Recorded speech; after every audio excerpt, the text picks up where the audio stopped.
Hello दोस्तों, स्वागत है आप सभी का आपके अपने यूट्यूब चैनल में। तो दोस्तों, हम बीपीएससी शिक्षक भर्ती 7th फेज़ के लिए घटना चक्र की 2022-23 का जो न्यू एडिशन आया है, वो देख रहे थे, जिसमें बीपीएससी प्री के जितने भी एग्ज़ाम हो चुके हैं, उन सभी का समावेशन है क्वेश्चनों का। तो इसमें हम इतिहास देख रहे थे। इतिहास में हमने एंशिएंट हिस्ट्री कंप्लीट कर ली थी और मेडिवल हिस्ट्री दोनों कंप्लीट हम कर चुके हैं। मेडिवल हिस्ट्री के लिए हमने एक मैराथन क्लास ली थी और एनसीईआरटी के लिए 2-3 क्लासें ली हैं। तो अब हमारा स्टार्ट हो रहा है ये आधुनिक भारत का इसका इतिहास, मॉडर्न हिस्ट्री। तो मॉडर्न हिस्ट्री के लिए हम क्या करेंगे, हम 2 वीडियो रख लेंगे। मॉडर्न हिस्ट्री के लिए 2 वीडियो कर लेंगे, 2 मैराथन वीडियो।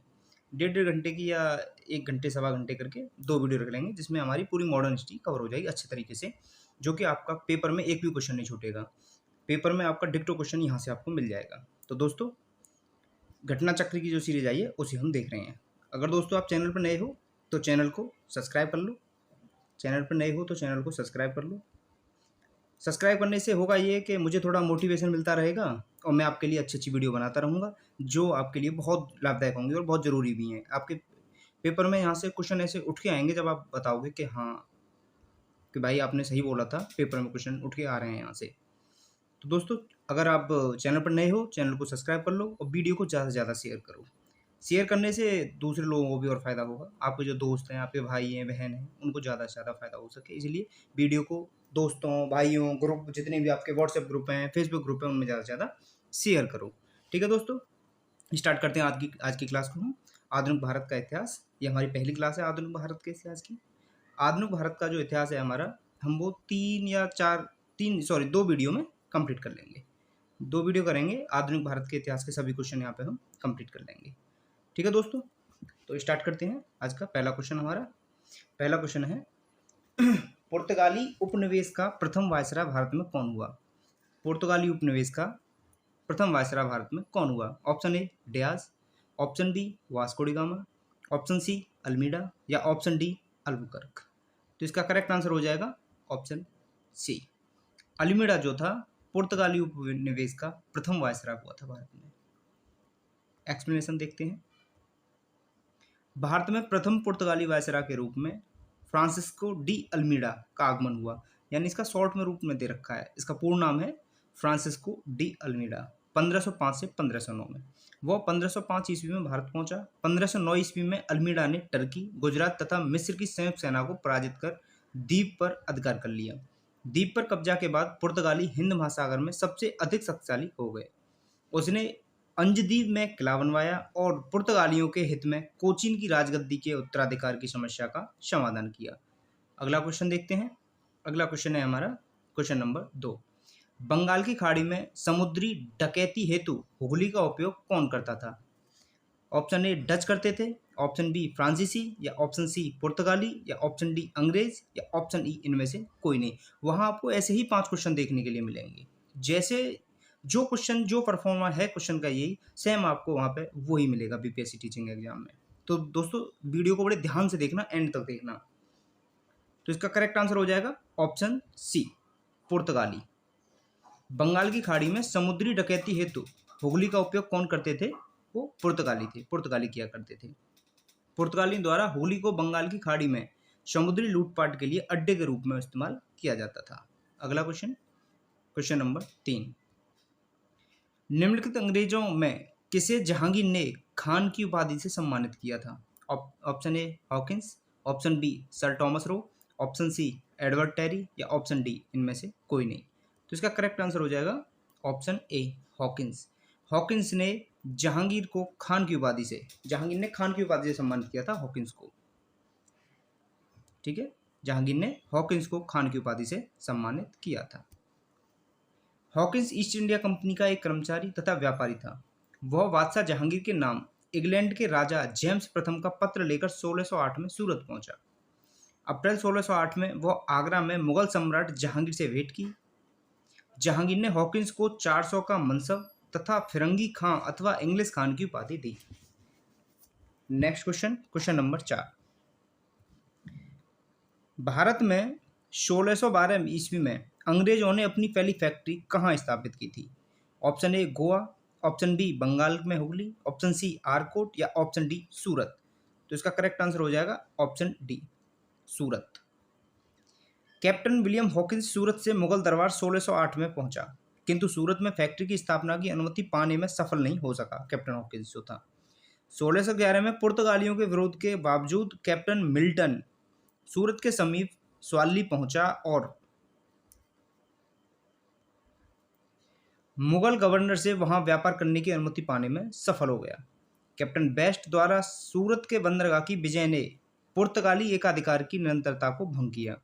इसके बाद जहांगीर के शाही फरमान से अंग्रेजों ने सूरत में स्थायी रूप से एक फैक्ट्री स्थापित की। किसके शाही फरमान से? जहांगीर के शाही फरमान से सूरत में पहली फैक्ट्री स्थापित हुई थी 1608 में। यहाँ से अंग्रेजों ने अपने व्यापार को देश के दूसरे भागों में फैलाया तथा शीघ्र ही अहमदाबाद, बुरहानपुर, अजमेर तथा आगरा में सहयोगी फैक्ट्रियां स्थापित कर दी। अगला क्वेश्चन देखते हैं, क्वेश्चन नंबर 5। किस मुगल शासक के समय में सर थॉमस रो भारत आया था? Option A Babur, option B Akbar, option C Jahangir या ऑप्शन डी शाहजहां या इनमें से कोई नहीं। तो इसका करेक्ट आंसर हो जाएगा ऑप्शन सी, जहांगीर के शासनकाल में सर थॉमस रो भारत आया था। सर थॉमस रो ब्रिटेन के राजा जेम्स प्रथम के दूत के रूप में सितंबर 1615 में सूरत पहुंचा तथा जनवरी 1616 में वो अजमेर में मुगल शासक जहांगीर के दरबार में उपस्थित हुआ। Next question, question number 6। Dutch east India company ने किस वर्ष अपनी फैक्ट्री पटना में स्थापित की? पटना में किस वर्ष करी थी? सबसे पहली 1608 सूरत, अब पटना की कौन सी थी? ऑप्शन ए 1601, ऑप्शन बी 1632 या ऑप्शन सी 1774 या ऑप्शन डी 1651। तो इसका करेक्ट आंसर हो जाएगा ऑप्शन बी, 1632 में पटना में स्थापित करी थी अपनी फैक्ट्री। पटना डिस्ट्रिक्ट गजेटियर इतिहास की किसी मानक पुस्तक या अन्यत्र 1632 ईस्वी में पटना में डच फैक्ट्री की स्थापना का कोई प्रमाण हमें प्राप्त नहीं हो सका है, किंतु बिहार लोक सेवा आयोग द्वारा निरंतर यह प्रश्न पूछा जाता है और इसका उत्तर 1632 ईस्वी माना जाता है। कुछ अप्रमाणित स्रोत से यह प्राप्त होता है कि सर्वप्रथम डचों ने पटना कॉलेज की उत्तरी इमारत में 1632 में डच फैक्ट्री की स्थापना की। इसकी रुचि सूती वस्त्र, चीनी, सोरा, अफीम आदि से संबंधित व्यापार में थी। Next question, question number 7। निम्नलिखित में से प्रथम कर्नाटक युद्ध का कौन सा तात्कालिक कारण था? जो पहला कर्नाटक युद्ध हुआ था 1746 से 48 में, उसका तात्कालिक कारण क्या था? ऑप्शन ए अंग्रेज और फ्रांसीसियों के बीच प्रतिद्वंद्व था, ऑप्शन बी ऑस्ट्रिया की राजगद्दी की जंग, ऑप्शन सी कर्नाटक की राजगद्दी का मसला या ऑप्शन डी अंग्रेजों द्वारा फ्रांसीसी जहाज़ों का अधिग्रहण। तो इसका करेक्ट आंसर हो जाएगा ऑप्शन डी, अंग्रेजों द्वारा फ्रांसीसी जहाज़ों का अधिग्रहण हुआ था, उस चक्कर में कर्नाटक का प्रथम युद्ध हुआ था। कर्नाटक का प्रथम युद्ध 1746-48 ऑस्ट्रिया के उत्तराधिकार युद्ध जो 1740 में आरंभ हुआ था का विस्तार मात्र था। यह सरकारों की आज्ञा के विरुद्ध ही दोनों दलों अंग्रेज व फ्रांसीसी में 1746 में युद्ध प्रारंभ हो गया। अंग्रेज कैप्टन बर्नेट के नेतृत्व में अंग्रेजी सेना द्वारा कुछ फ्रांसीसी जहाज़ों पर अधिकार कर लेना युद्ध का तात्कालिक कारण था। प्रथम कर्नाटक युद्ध के समय ही कर्नाटक के नवाब अनवरुद्दीन ने महफूज खां के नेतृत्व में 10,000 भारतीय सेना को फ्रांसीसियों पर आक्रमण करने के लिए भेजा। कैप्टन पैराडाइज के नेतृत्व में फ्रांसीसी सेना ने अद्यार नदी पर स्थित सेंट थोमे नामक स्थान पर नवाब को पराजित किया। यूरोप में युद्ध बंद होते ही कर्नाटक का प्रथम युद्ध समाप्त हो गया। एक्स ला सॉपल की संधि 1748 से ऑस्ट्रिया के उत्तराधिकार का युद्ध समाप्त हो गया। कौन सी संधि? ला सॉपल की संधि, एक्स ला सॉपल 1748 में हुई थी। मद्रास अंग्रेजों को पुनः प्राप्त हो गया। कर्नाटक का प्रथम युद्ध सेंट थोमे के युद्ध के लिए स्मरणीय है। Next question, question number 8। 1760 का प्रसिद्ध वांडीवास युद्ध अंग्रेजों द्वारा किसके खिलाफ लड़ा गया? ऑप्शन ए फ्रांसीसी, option B Spain, option C Mysore, option D Karnataka, option E इनमें से कोई नहीं। तो इसका करेक्ट आंसर हो जाएगा ऑप्शन ए, फ्रांसीसियों के विरुद्ध हुआ था अंग्रेजों और फ्रांसीसियों के बीच 1760 का वांडीवास का युद्ध। 18वीं शताब्दी में भारत में लड़े गए प्रश्नगत युद्धों का सही कालानुक्रम। 18वीं शताब्दी में जो भी युद्ध लड़े गए थे भारत में, उन सभी युद्धों का कालानुक्रम दिया गया है। अंबर युद्ध 1749 में लड़ा गया था, अंबर युद्ध। जंग चंदा साहब तथा फ्रांसीसियों की संयुक्त सेनाओं ने वेल्लूर के समीप अंबर या अंबूर नामक स्थान पर कर्नाटक के नवाब अनवरुद्दीन को पराजित कर उसकी हत्या कर दी। मुजफ्फरजंग दक्कन का सूबेदार बन गया। इस उपलक्ष्य में उसने अपने हितकारी डुप्ले को कृष्णा नदी के दक्षिणी भाग के मुगल प्रदेशों का गवर्नर नियुक्त कर दिया तथा उत्तरी सरकार के कुछ जिले भी फ्रांसीसियों को दे दिए। इसके अतिरिक्त मुजफ्फरजंग की प्रार्थना पर एक फ्रेंच सेना की टुकड़ी बुस्सी के नेतृत्व में हैदराबाद में तैनात कर दी गई। प्लासी का युद्ध 1757 में हुआ था। प्लासी का अंग्रेजों तथा बंगाल के नवाब सिराजुद्दौला के मध्य युद्ध के परिणाम स्वरूप अंग्रेजों का पूरे बंगाल पर नियंत्रण हो गया। क्लाइव ने मीर जाफर को बंगाल का नवाब बनाया। नवाब बनने के बाद मीर जाफर ने अंग्रेजों को उनकी सेनाओं के लिए 24 परगनों की जमींदारी से पुरस्कृत किया और क्लाइव को 2,34,000 पाउंड की निजी भेंट दी। वांडीवास का युद्ध 1760 में हुआ था, अंग्रेज तथा फ्रांसीसियों के मध्य। युद्ध में फ्रांसीसी पराजित हुए थे। अंग्रेजी सेना का नेतृत्व सर आयरकूट ने, जबकि फ्रांसीसी सेना का नेतृत्व काउंट डी लाली ने किया था। बक्सर का युद्ध कब हुआ था? बक्सर का युद्ध हुआ था 1764 ईस्वी में। मीर कासिम, अवध के नवाब शुजाउद्दौला एवं मुगल सम्राट शाह आलम द्वितीय की संयुक्त सेना तथा अंग्रेजों के मध्य। एक तरफ अंग्रेज थे और दूसरी तरफ मीर कासिम, अवध के नवाब शुजाउद्दौला एवं मुगल सम्राट शाह आलम द्वितीय की, इन तीनों की संयुक्त सेनाओं ने मिलकर अंग्रेजों के विरुद्ध करा था बक्सर का युद्ध 1764 में। युद्ध में अंग्रेज विजयी रहे। इस युद्ध में अंग्रेजी सेना का नेतृत्व हेक्टर मुन्नो ने किया था। बक्सर के युद्ध ने प्लासी के निर्णयों पर मोहर लगा दी। Next question number 9। निम्नलिखित में से किस अंग्रेज अधिकारियों ने पुर्तगालियों को स्वाली के स्थान पर हराया था? ऑप्शन ए विलियम हॉकिंस ने, option B Thomas Best, option C Thomas Roe या ऑप्शन डी जोसिया चाइल्ड। तो इसका करेक्ट आंसर हो जाएगा ऑप्शन बी, थॉमस बेस्ट ने पुर्तगालियों को स्वाली के स्थान पर हराया था। ये अंग्रेजी अधिकारी थे थॉमस बेस्ट। एक्सप्लेनेशन देखते हैं क्या दे रखा है। 1611 ईस्वी में पुर्तगालियों के विरोध के बावजूद कैप्टन मिल्टन सूरत के समीप स्वाली पहुंचा और मुगल गवर्नर से वहां व्यापार की अनुमति लेने में सफल हो गया। कैप्टन बेस्ट द्वारा सूरत के बंदरगाह की विजय ने पुर्तगाली एकाधिकार की निरंतरता को भंग किया तथा सूरत में स्थायी रूप से एक फैक्ट्री स्थापित की। यहाँ से अंग्रेजों ने अपने व्यापार को देश के दूसरे भागों में फैलाया और शीघ्र ही अहमदाबाद, बुरहानपुर, अजमेर तथा आगरा में सहयोगी फैक्ट्रियां स्थापित कर दी। Next question number 10। उस क्षेत्र की पहचान करें जहां से यूरोप वासियों को सर्वोत्तम सोरा और अफीम प्राप्त होता था। Option A Bihar, option B Gujarat, option C Bengal या ऑप्शन डी मद्रास।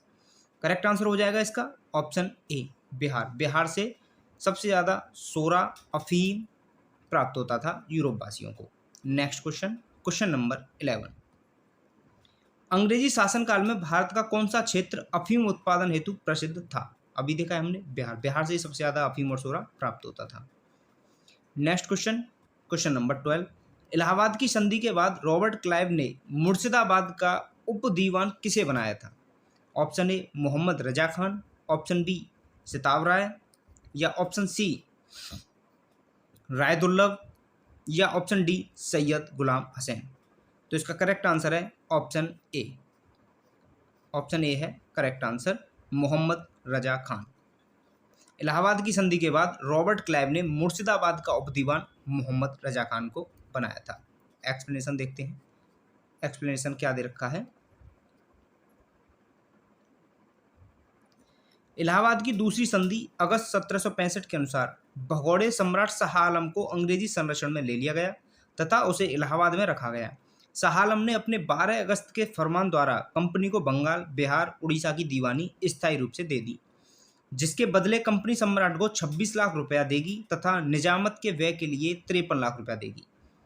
इस समय कंपनी सीधे कर संग्रह करने का भार ना तो लेना चाहती थी और ना ही उसके पास ऐसी क्षमता थी। कंपनी ने दीवानी कार्य के लिए 2 उप दीवान मुर्शिदाबाद बंगाल के लिए मोहम्मद रजा खान तथा बिहार के लिए राजा सिताब राय की नियुक्ति की। तो ये क्वेश्चन तो पूछा जा चुका है कि कंपनी ने दीवानी के उप दीवान कार्य के लिए मुर्शिदाबाद यानी बंगाल में किसे रखा था? मोहम्मद रजा खान को। तो हो सकता है कि आपसे क्वेश्चन पूछा जाए कि बिहार के लिए उप दीवान किसे बनाया गया था? बिहार के लिए बनाया गया था राजा सिताब राय को। राजा सिताब राय बिहार के लिए बनाए गए थे और तथा मुर्शिदाबाद बंगाल के लिए मोहम्मद रजा खान बनाए गए थे। उपदीवान। मोहम्मद रजा खान उपनाजिम के रूप में भी कार्य करते थे। इस प्रकार समस्त दीवानी तथा निजामत का कार्य भारतीयों द्वारा ही चलता था, यद्यपि उत्तरदायित्व कंपनी का था। Next question, question number 13। सम्राट शाह आलम द्वितीय ने ईस्ट इंडिया कंपनी को बंगाल, बिहार तथा उड़ीसा की दीवानी प्रदान की। अभी देखा है हमने। ऑप्शन ए 12 अगस्त 1765, ऑप्शन बी 18 अगस्त 1765, ऑप्शन सी 29 अगस्त 1765 या ऑप्शन डी 21 अगस्त 1765। तो शाह आलम द्वितीय ने ईस्ट इंडिया कंपनी को बंगाल, बिहार, उड़ीसा की दीवानी कब प्रदान करी थी? ऑप्शन ए इसका करेक्ट आंसर है, 12 अगस्त 1765 ईस्वी में। इलाहाबाद की दूसरी संधि 12 अगस्त 1765 में हुई थी, जिसमें शाह आलम को संरक्षण में ले लिया गया था, और ये सब हम ऊपर देख चुके हैं अभी, इसमें वही सब है। 53 लाख रुपए दिए गए थे, यही सब। Next question, question number 14। Mughal बादशाह बहादुर शाह जफर के बारे में कहा जाता है कि उसके साम्राज्य की सीमा थी, कहाँ तक थी उसके साम्राज्य की सीमा? ऑप्शन ए चांदी चौक से पालम, ऑप्शन बी दिल्ली से बिहार, ऑप्शन सी पेशावर से बिहार, ऑप्शन डी पेशावर से वाराणसी या ऑप्शन ई इनमें से कोई नहीं। देखते हैं इसका एक्सप्लेनेशन क्या दे रखा है। करेक्ट आंसर तो इसका कोई दे नहीं रखा। एक्सप्लेनेशन देखते हैं। बहादुर शाह जफर के बारे में नहीं, बल्कि मुगल शासक शाह आलम द्वितीय के बारे में फारसी भाषा में यह कहावत प्रसिद्ध थी। तो क्वेश्चन ही गलत पूछा गया। क्वेश्चन में बहादुर शाह जफर पूछा गया, लेकिन थी ये किसके बारे में? मुगल शासक शाह आलम द्वितीय के बारे में। कि सल्तनत ए शाह आलम अज दिल्ली ता पालम, यानी कि दिल्ली से पालम, अर्थात शाह आलम के काल में मुगल साम्राज्य सिकुड़ते सिमटते दिल्ली के लाल किले से पालम गांव तो रह गया था। बिहार लोक सेवा आयोग ने इस प्रश्न को निरस्त कर दिया, क्योंकि क्वेश्चन गलत था। शाह आलम द्वितीय के बारे में है ये, कि शाह आलम द्वितीय के बारे में फारसी भाषा में लिखा गया है कि दिल्ली सल्तनत ए शाह आलम अज दिल्ली ता पालम, यानी कि उसका जो राजपाट था वो दिल्ली से पालम गांव तक ही रह गया था। Next question, question number 15। Ranjit Singh ने सुप्रसिद्ध कोहिनूर हीरा प्राप्त किया था, किससे प्राप्त किया था रणजीत सिंह ने? ऑप्शन ए शाह शुजा से, ऑप्शन बी जमा शाह से, ऑप्शन सी दोस्त मोहम्मद से या ऑप्शन डी शेर अली से। तो इसका करेक्ट आंसर हो जाएगा ऑप्शन ए शाह शुजा। शाह शुजा से रणजीत सिंह ने कोहिनूर हीरा प्राप्त किया था। पंजाब अहमद शाह अब्दाली के साम्राज्य का भाग था, परंतु 1773 ईस्वी में उसकी मृत्यु के पश्चात मुल्तान, कश्मीर इत्यादि कुछ छोटे छोटे भागों को छोड़कर शेष पर सिख मिसलों का अधिकार हो गया। उधर अफगानों के आंतरिक झगड़ों के कारण रणजीत सिंह को अपनी स्थिति दृढ़ करने का अवसर मिल गया। 1800 ईस्वी में अहमद शाह अब्दाली का पौत्र शाह शुजा काबुल की गद्दी पर बैठा, परंतु उसके भाई शाह महमूद ने शक्तिशाली बरकजई सरदारों फतेह खां और दोस्त मोहम्मद की सहायता से उसे 1809 ईस्वी में विस्थापित कर दिया तथा स्वयं कश्मीर और पेशावर पर अधिकार कर लिया। इसी अवसर पर शाह शुजा ने काबुल का राज्य प्राप्त करने के लिए रणजीत सिंह से सहायता मांगी और उन्हें कोहिनूर हीरा भेंट किया। Next question, question number 16। Tipu Sultan ने अपनी राजधानी बनाई, कहाँ बनाई? श्रीरंगपट्टनम। सही है, सभी को पता है श्रीरंगपट्टनम में बनाई थी। टीपू सुल्तान ने श्रीरंगपट्टनम को अपनी राजधानी बनाया एवं यहाँ जैकोबिन क्लब की स्थापना की और उसका सदस्य बना। साथ ही उसने अपनी राजधानी में फ्रांस और मैसूर के मैत्री का प्रतीक स्वतंत्रता का वृक्ष रोपा। टीपू सुल्तान ने अपने समकालीन विदेशी राज्यों से मैत्री संबंध बनाने तथा अंग्रेजों के विरुद्ध उनकी सहायता प्राप्त करने के लिए अरब, कस्तूनतुनिया, आधुनिक इस्तांबुल, काबुल और मॉरिशस में अपने दूत मंडल भेजे। Next question, question number 17। अंग्रेजों ने श्रीरंगपट्टनम की संधि किसके साथ की थी? Option A Haider Ali, option B Dupleix, option C Tipu Sultan या ऑप्शन डी नंदराज। तो इसका करेक्ट आंसर हो जाएगा ऑप्शन सी टीपू सुल्तान। तृतीय आंग्ल मैसूर युद्ध 1790 से 92 का अवसान श्रीरंगपट्टनम की संधि मार्च 1792 द्वारा हुआ। इस संधि में अंग्रेजों की ओर से कॉर्नवालिस तथा मैसूर से टीपू सुल्तान शामिल थे।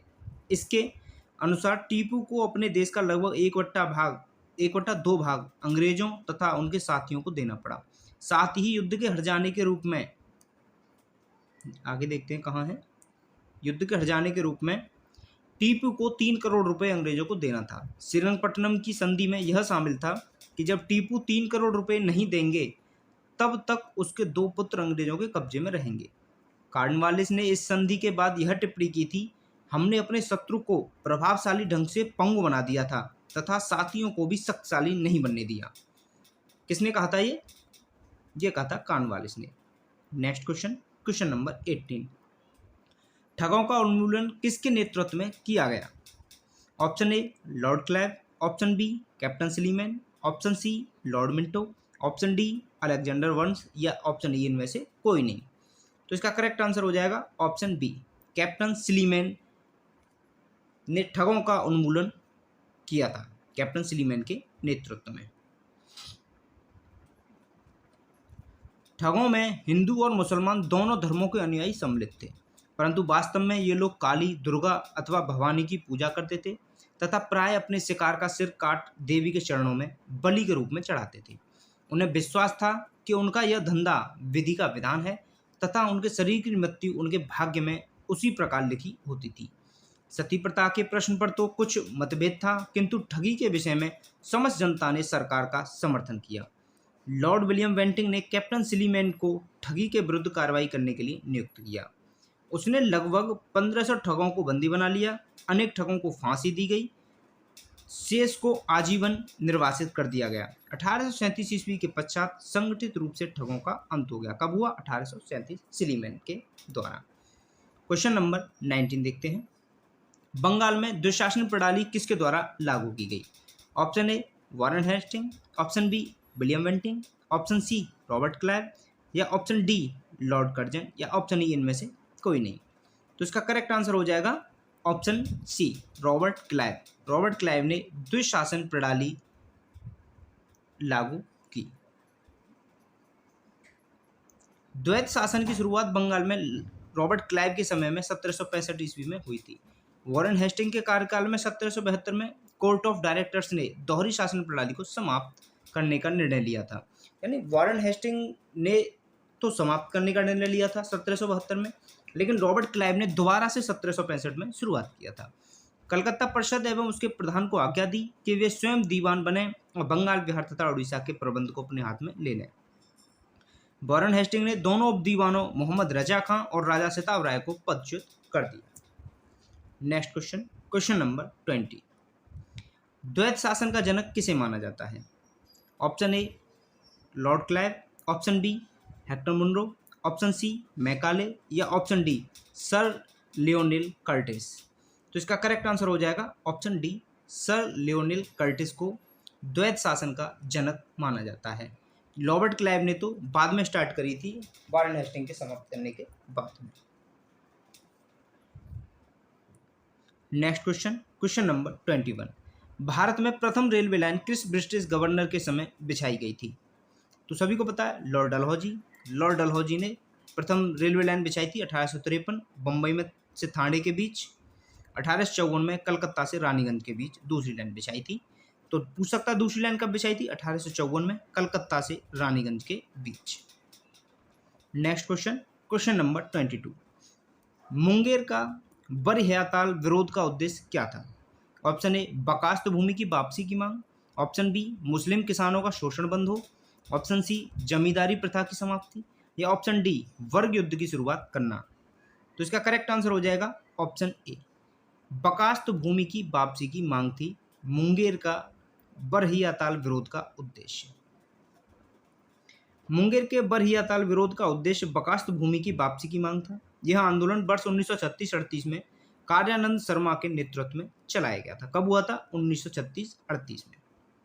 नेक्स्ट क्वेश्चन, क्वेश्चन नंबर 23, 1857 में भारत का गवर्नर जनरल कौन था? Option A Wellesley, option B Dalhousie, option C Canning या ऑप्शन डी मिंटो। तो इसका करेक्ट आंसर हो जाएगा ऑप्शन सी कैनिंग, क्योंकि 1857 की क्रांति जब हुई थी तो तब लॉर्ड कैनिंग ही तो था, उससे हम हिसाब लगा सकते हैं। 1857 के विद्रोह के समय भारत का गवर्नर जनरल लॉर्ड कैनिंग 1856 से 62 टाइम पीरियड था इसका, लॉर्ड कैनिंग का। लॉर्ड कैनिंग भारत में कंपनी द्वारा नियुक्त अंतिम गवर्नर जनरल तथा ब्रिटिश साम्राज्य के अधीन नियुक्त भारत का पहला वायसराय था। नेक्स्ट क्वेश्चन, क्वेश्चन नंबर 24, अंग्रेजी भारतीय सेना में चर्बी वाले कारतूसों से चलने वाले एनफील्ड राइफल कब शामिल की गई थी? ऑप्शन ए नवंबर 1856, ऑप्शन बी दिसंबर 1856, ऑप्शन सी जनवरी 1857 या ऑप्शन डी फरवरी 1857। तो इसका करेक्ट आंसर हो जाएगा ऑप्शन बी दिसंबर 1856।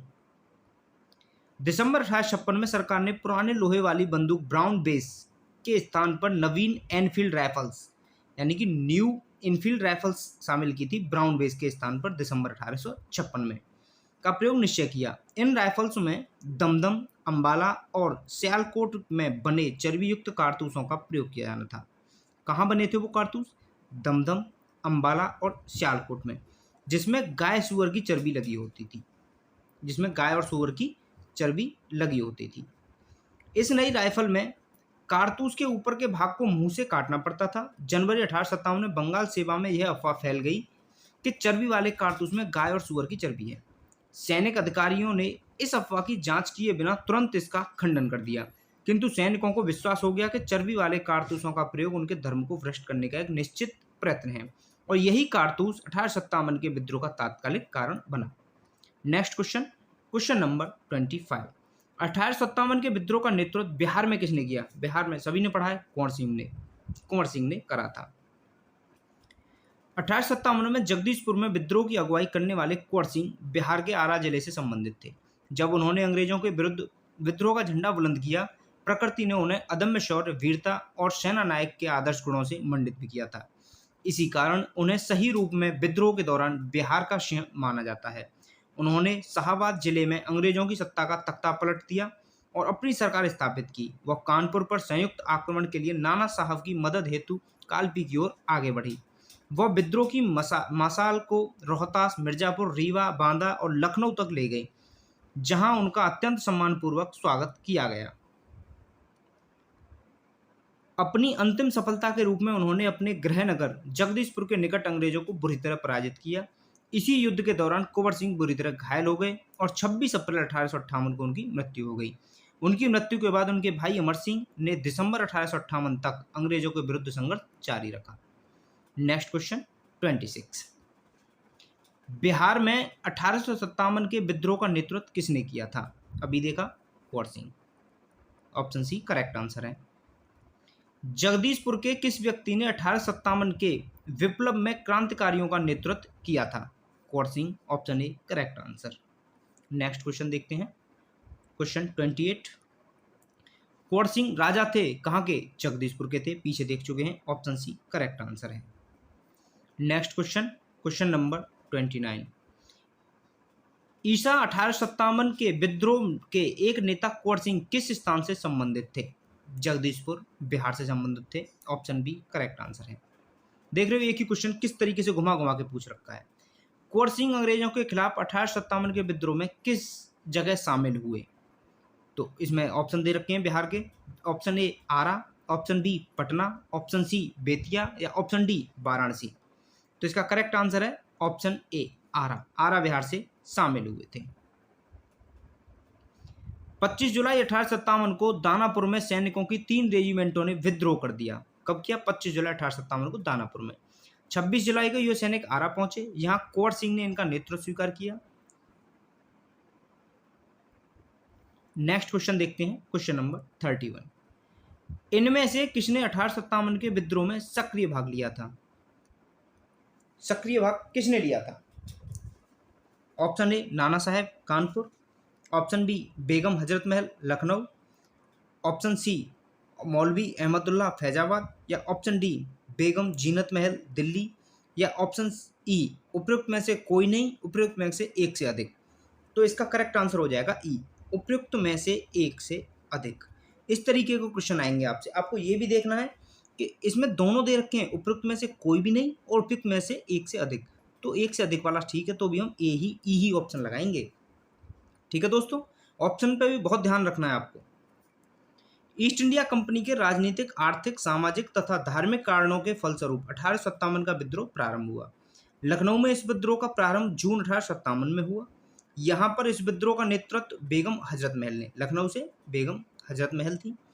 कानपुर में इस विद्रोह का नेतृत्व नाना साहेब ने, कहाँ से? कानपुर में। ऑप्शन में भी यही दे रखा है। तथा फैजाबाद में इस विद्रोह का नेतृत्व मौलवी अहमदुल्ला ने किया, फैजाबाद से। जबकि बहादुर जफर अंतिम मुगल बादशाह की पत्नी बेगम जीनत महल ने अप्रत्यक्ष रूप से इस विद्रोह में भाग लिया था। तो पूछ सकता है कि अप्रत्यक्ष रूप से 1857 के विद्रोह में किसने भाग लिया था? जीनत महल ने। बहादुर जफर जो थे उनकी पत्नी थी। Next question, question number 32। Patna के 1857 के स्वतंत्रता संग्राम के नेता थे, कौन थे? Rajput Kunwar Singh, option B correct answer. Next question, 1857 के विद्रोह का बिहार में 15 जुलाई 1857 से 20 जनवरी 1858 तक केंद्र था, कौन सा था? Option A Rampur, option B Hamirpur, option C Dhirpur या ऑप्शन डी जगदीशपुर। तो इसका करेक्ट आंसर हो जाएगा option D Jagdishpur. Next question, Jagdishpur के राजा थे, कौन थे? कुंवर सिंह थे, option D correct answer. Next, Kunwar Singh ने 1857 के विद्रोह का नेतृत्व किस प्रांत से किया था? बिहार प्रांत से किया था, option C correct answer. Next question देखते हैं, क्वेश्चन नंबर 36। 1857 के विद्रोह का नेतृत्व बिहार में किसने किया? कुंवर सिंह। बार बार क्वेश्चन वो ही रिपीट हो रहा है। नेक्स्ट क्वेश्चन, बिहार में 1857 के विद्रोह का नेतृत्व किसने किया था? कुंवर सिंह ने किया था। फिर से वही क्वेश्चन, निम्नलिखित में से कौन 1857 के विद्रोह में अंग्रेजों का सबसे कट्टर दुश्मन था? पूछा गया अंग्रेजों का सबसे कट्टर दुश्मन कौन था? ऑप्शन ए मौलवी अहमदुल्ला शाह, ऑप्शन बी मौलवी इमदादुल्लाह, ऑप्शन सी मौलाना फजल हक खैराबादा या ऑप्शन डी नवाब लियाकत अली। तो इसका करेक्ट आंसर हो जाएगा ऑप्शन ए, मौलवी अहमदुल्ला शाह जो थे वो कट्टर दुश्मन थे अंग्रेजों के 1857 के विद्रोह में। मौलवी अहमदुल्ला शाह ने फैजाबाद में विद्रोह का अपना नेतृत्व किया। नेतृत्व कहाँ से कर रहे थे ये? मौलवी अहमदुल्ला शाह फैजाबाद से। ये अंग्रेजों के सबसे कट्टर दुश्मन थे। वह मूलतः तमिलनाडु में अरकाट के रहने वाले थे, पर वह फैजाबाद में आकर बस गए थे। उन्होंने भारत के विभिन्न धर्मानुयायियों का आह्वान करते हुए कहा कि सारे लोग काफिर अंग्रेजों के विरुद्ध खड़े हो जाओ और उन्हें भारत से बाहर खदेड़ दो। इनके बारे में अंग्रेजों ने कहा कि अदम्य साहस के गुणों से परिपूर्ण और दृढ़ संकल्प वाले व्यक्ति तथा विद्रोहियों में सर्वोत्तम सैनिक हैं।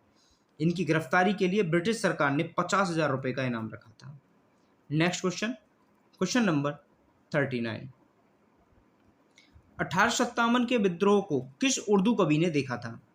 Option A Mir Taqi Mir, option B Zauq, option C Ghalib या ऑप्शन डी इकबाल। तो इसका करेक्ट आंसर हो जाएगा ऑप्शन सी गालिब। गालिब ने देखा था। गालिब कौन थे? उर्दू कवि थे। 1857 के विद्रोह को मिर्जा गालिब ने स्वयं अपनी आंखों से देखा था, जो कि एक उर्दू कवि थे। Next question, question number 40। निम्न में से कौन सा ईस्ट इंडिया कंपनी के सिपाहियों को विद्रोही बनाने का कारण नहीं था? ऑप्शन ए ईसाई धर्म फैलाने के लिए कंपनी के अधिकारियों के प्रयास, या ऑप्शन बी जहाज पर यात्रा करने के लिए सिपाहियों को आदेश, ऑप्शन सी भत्ते की रोकथाम या ऑप्शन डी अधिकारियों की अक्षमता या ऑप्शन सी इनमें से कोई नहीं। तो इसका करेक्ट आंसर हो जाएगा ऑप्शन डी अधिकारियों की अक्षमता जो था यह कारण नहीं था। देखते हैं एक्सप्लेनेशन क्या दे रखा है इसका। अंग्रेज अधिकारियों की अक्षमता ईस्ट इंडिया कंपनी के सिपाहियों की विद्रोही बनने का कारण नहीं था। इन्हीं अधिकारियों की योग्यता के बल पर अंग्रेजी हुकूमत ने लगभग 90 वर्षों में पूरे भारत पर कब्जा कर लिया था। इसके अतिरिक्त अन्य सभी कारण सिपाहियों का विद्रोही बनने के थे। Next question 41।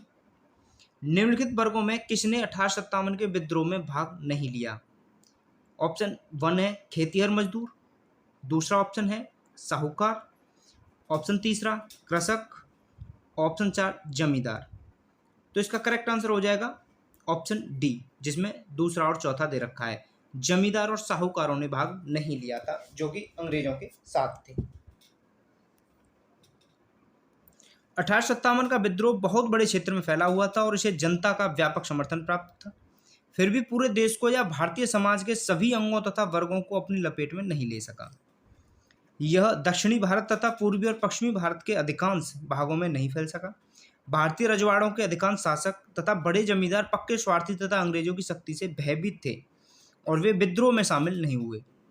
इसके विपरीत ग्वालियर के सिंधिया, इंदौर के होलकर, हैदराबाद के निजाम, जोधपुर के राजा, भोपाल के नवाब, पटियाला, नाभा और जींद के सिख शासक तथा पंजाब के दूसरे सिख सरदार कश्मीर के महाराजा तथा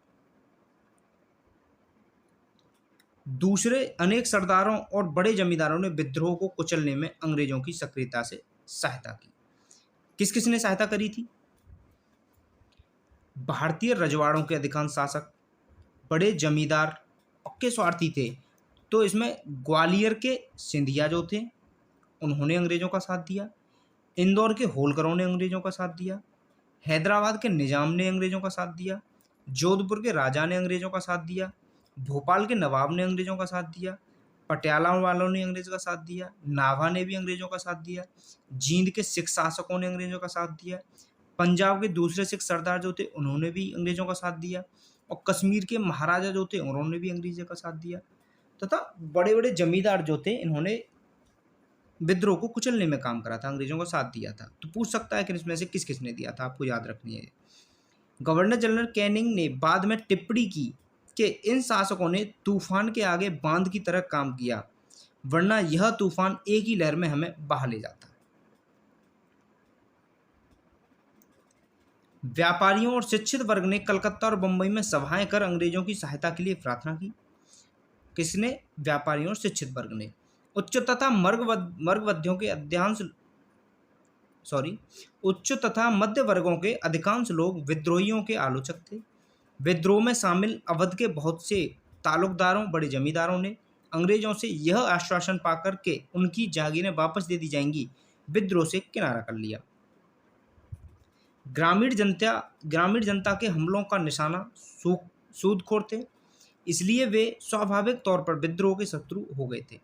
आधुनिक शिक्षा प्राप्त भारतीयों ने भी विद्रोह का साथ नहीं दिया। शिक्षित भारतीय देश का पिछड़ापन समाप्त करना चाहते थे। उनके मन में यह गलत विश्वास भरा था कि अंग्रेज आधुनिकीकरण के ये काम पूरा करने में उनकी सहायता करेंगे। Next question number 42। हमें बताना है कि इसमें से कौन सा कथन सही है। ऑप्शन ए, 1857 में दरभंगा, डुमरांव और हटवा के महाराजाओं और उनके साथी जमींदारों ने आदमी तथा पैसे से अंग्रेजों की मदद की। या ऑप्शन बी, 1857 में दरभंगा, डुमरांव और हटवा के महाराजाओं और उसके साथी जमींदारों ने आदमियों से अंग्रेजों की मदद की, पैसे से नहीं। 1857 में दरभंगा, डुमरांव और हटवा के महाराजाओं और उनके साथी जमींदारों ने पैसे से अंग्रेजों की मदद की, आदमियों से नहीं। या ऑप्शन डी, 1857 में दरभंगा, डुमरांव, हटवा के महाराजाओं और उनके साथी जमींदारों ने अंग्रेजों का विद्रोह किया। तो इसका करेक्ट आंसर हो जाएगा ऑप्शन ए। 1857 में दरभंगा, डुमरांव और हटवा के महाराजाओं और उनके साथी जमींदारों ने आदमी तथा पैसे से अंग्रेजों की मदद की, यानी कि इन्होंने आदमियों से भी और पैसों से भी अंग्रेजों की मदद की। नेक्स्ट देखते हैं आगे। Question number 43। 1857 के विद्रोह से बिहार का कौन सा भाग अप्रभावित रहा? ऑप्शन ए, ऑप्शन पहला है दानापुर, ऑप्शन दूसरा पटना, ऑप्शन तीसरा आरा, ऑप्शन चौथा मुजफ्फरपुर, ऑप्शन पांचवा मुंगेर। तो ऑप्शन ए है चौथा और पांचवा, ऑप्शन बी है केवल पांचवा, ऑप्शन सी है केवल चौथा, या ऑप्शन डी तीसरा, चौथा, पांचवा। तो इसका करेक्ट आंसर हो जाएगा ऑप्शन बी, केवल पांचवा, यानी ओनली मुंगेर। मुंगेर अप्रभावित रहा था, दानापुर, पटना, आरा और मुजफ्फरपुर प्रभावित रहे थे। 1857 के विद्रोह के दौरान बिहार में आरा, दानापुर, पटना, मुजफ्फरपुर, शाहाबाद विद्रोह के प्रमुख केंद्र थे। कौन कौन से थे प्रमुख केंद्र? आरा, दानापुर, पटना, मुजफ्फरपुर, शाहाबाद। पटना में पीर अली पुस्तक विक्रेता ने विद्रोहियों का नेतृत्व किया था। ग्रामीण जनता के बीच अंग्रेजी हुकूमत के विरुद्ध जो विद्रोही काम कर रहे थे उन्होंने विद्रोही सिपाहियों का समर्थन किया। Next question. 1857 का विद्रोह लखनऊ में किसके नेतृत्व में आगे बढ़ा? तो लखनऊ से बेगम ऑफ अवध यानी बेगम हजरत महल।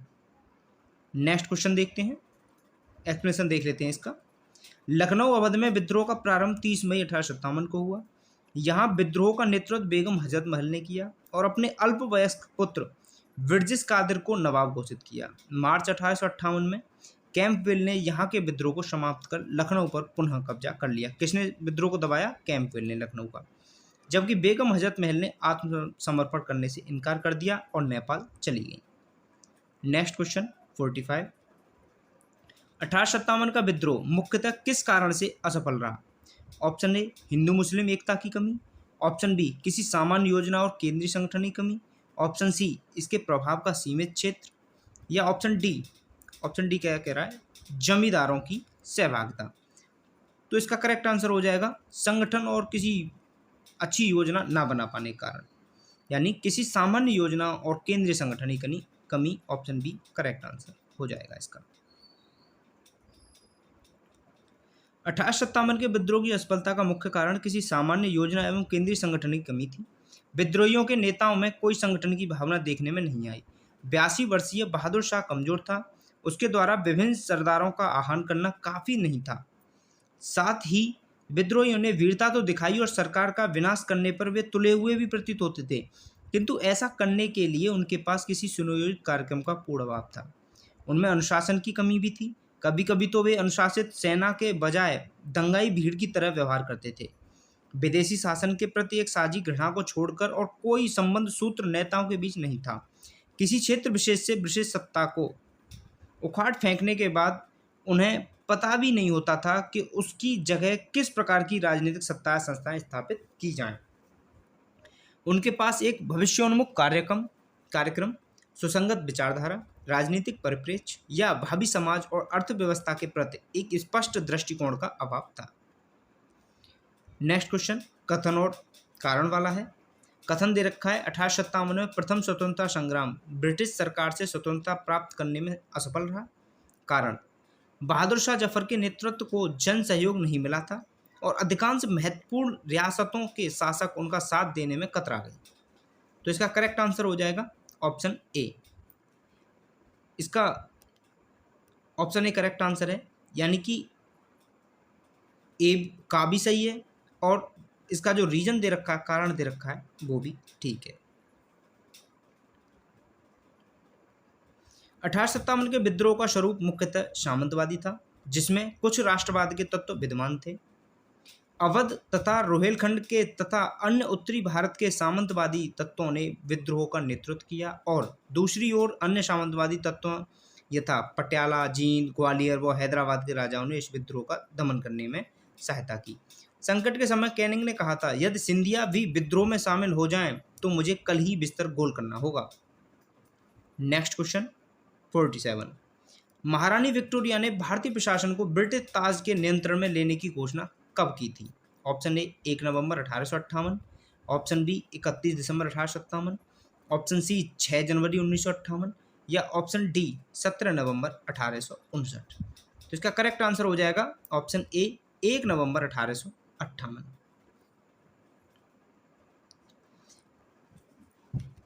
1857 की क्रांति के दमन के पश्चात 1 नवंबर 1858 को महारानी विक्टोरिया ने भारतीय प्रशासन को ब्रिटिश ताज के नियंत्रण में लेने की घोषणा की। इस घोषणा के बाद भारत में कंपनी के शासन को समाप्त कर भारत को सीधे ब्रिटिश क्राउन के अधीन कर दिया गया। एक भारत मंत्री या सचिव तथा 15 सदस्यों वाली इंडियन काउंसिल की स्थापना की गई। तत्कालीन गवर्नर जनरल लॉर्ड कैनिंग को ही भारत का प्रथम वायसराय बनाया गया। Next question 48। 1857 के विद्रोह के बाद ब्रिटिश सरकार ने सिपाहियों का इन प्रांतों से चयन किया। ऑप्शन ए उत्तर प्रदेश एवं बिहार के ब्राह्मण, ऑप्शन बी पूर्व में बंगाल एवं उड़िया, ऑप्शन सी गोरखा, सिख, पंजाबी उत्तर प्रांत से। करेक्ट आंसर सी हो जाएगा, क्योंकि इन्होंने ही अंग्रेजी सरकार का साथ दिया था उस टाइम पर। नेक्स्ट क्वेश्चन, निम्नलिखित में से किसने 1857 के विद्रोह को एक षड्यंत्र की संज्ञा दी? Option A sir James Outram एवं and W Taylor, option B sir John Kaye, option C sir John Lawrence या option D TR. Holmes. Correct answer हो जाएगा इसका option A sir James Outram and W Taylor ने इसे षड्यंत्र की संज्ञा दी थी। सर जेम्स आउटरम और डब्ल्यू टेलर ने 1857 के विद्रोह को हिंदू मुस्लिम षड्यंत्र का परिणाम बताया। आउटरम का विचार था कि यह मुस्लिम षड्यंत्र था जिसमें हिंदू शिकायतों का लाभ उठाया जाए। जॉन लॉरेंस और सील के अनुसार वह केवल सैनिक विद्रोह था। सैनिक विद्रोह किसने बताया? जॉन लॉरेंस और सील ने। सर जॉन सील के अनुसार 1857 का विद्रोह एक पूर्णतः देशभक्त रहित और स्वार्थी सैनिक विद्रोह था, जिसमें ना कोई स्थायी नेतृत्व ही था और ना ही इसे सर्वसाधारण का समर्थन प्राप्त था। उसके अनुसार यह एक संस्थापित सरकार के विरुद्ध भारतीय सेना का विद्रोह था। Next question, question number 50। 1857 के विद्रोह को किसके द्वारा प्रथम भारतीय स्वतंत्रता संग्राम के रूप में बताया गया? Option A B D Savarkar, option B Bal Gangadhar Tilak, या option C R C Majumdar, या ऑप्शन डी दादा भाई नौरोजी, या ऑप्शन ई इनमें से कोई नहीं। तो इसका करेक्ट आंसर है option A. B D Savarkar ने अपनी पुस्तक the Indian war of independence 1857 में 1857 के विद्रोह को सुनियोजित स्वतंत्रता संग्राम, प्रथम भारतीय स्वतंत्रता संग्राम की संज्ञा दी है। किसने? बी डी सावरकर ने। Question number 51। निम्नलिखित में से कौन सा आयोग 1857 के विद्रोह दमन के बाद भारतीय फौज के नव संगठन से संबंधित है? Option a public service affairs या आयोग, ऑप्शन बी पील आयोग, ऑप्शन सी हंटर आयोग, या ऑप्शन डी साइमन कमीशन। तो इसका करेक्ट आंसर हो जाएगा ऑप्शन बी पील आयोग। पील आयोग जो था वो 1857 के विद्रोह दमन के बाद भारतीय फौज के नवगठन से संबंधित था। 1857 के विद्रोह के दमन के बाद ब्रिटिश सरकार ने भारतीय फौज के नवगठन के लिए पील आयोग का गठन किया, जिसने सेना के रेजिमेंटों को जाति, समुदाय और धर्म के आधार पर विभाजित किया।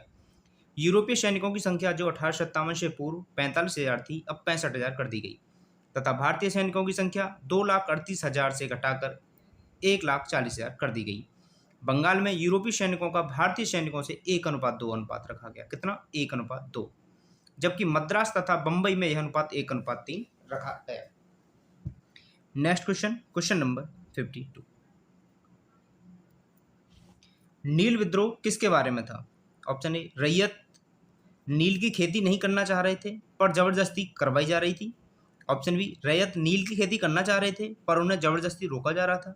या ऑप्शन सी रैयत नील की खेती नहीं करना चाह रहे थे पर उनसे एक अमान्य मूल्य पर जबरदस्ती करवाई जा रही थी। ऑप्शन सी करेक्ट आंसर है। 1859-60 में बंगाल के नदिया जिले में के गोविंदपुर में विष्णु विश्वास और दिगंबर विश्वास के नेतृत्व में नील बागान मालिकों के विरुद्ध हुआ। यह आंदोलन नील विद्रोह के नाम से जाना जाता है। विद्रोह का मूल कारण ददनी प्रथा थी। कौन सी प्रथा? ददनी प्रथा, जिसमें बागान मालिक किसानों को नील की खेती के लिए कुछ पैसा अग्रिम भुगतान कर देता था। इस भुगतान के बदले किसान नील उगाने तथा उपज उसी बागान मालिक को पूर्व निर्धारित दर, जो पहले निर्धारित दर होती थी, जो बहुत ही कम होती थी, पर नील बेचने के लिए बाध्य हो जाता था। इस प्रकार की बेगार कृषि के विरुद्ध किसानों का विद्रोह नील विद्रोह था, जिसके दीनबंधु मित्र ने नील दर्पण नाटक नामक नाटक लिखा है। Next question 53। नील कृषकों की दुर्दशा पर लिखी गई पुस्तक नील दर्पण के लेखक कौन है? Dinbandhu. Option B correct answer. Next question, वह प्रथा जिसके तहत किसान स्वयं भूमि का मालिक होता है और सरकार को भू राजस्व के भुगतान के लिए जिम्मेदार माना जाता है। ऑप्शन ए जमींदारी प्रथा, ऑप्शन बी रैयतवाड़ी प्रथा, ऑप्शन सी महलवाड़ी प्रथा, या ऑप्शन डी दहसाला प्रथा। तो इसका करेक्ट आंसर हो जाएगा ऑप्शन बी रैयतवाड़ी प्रथा।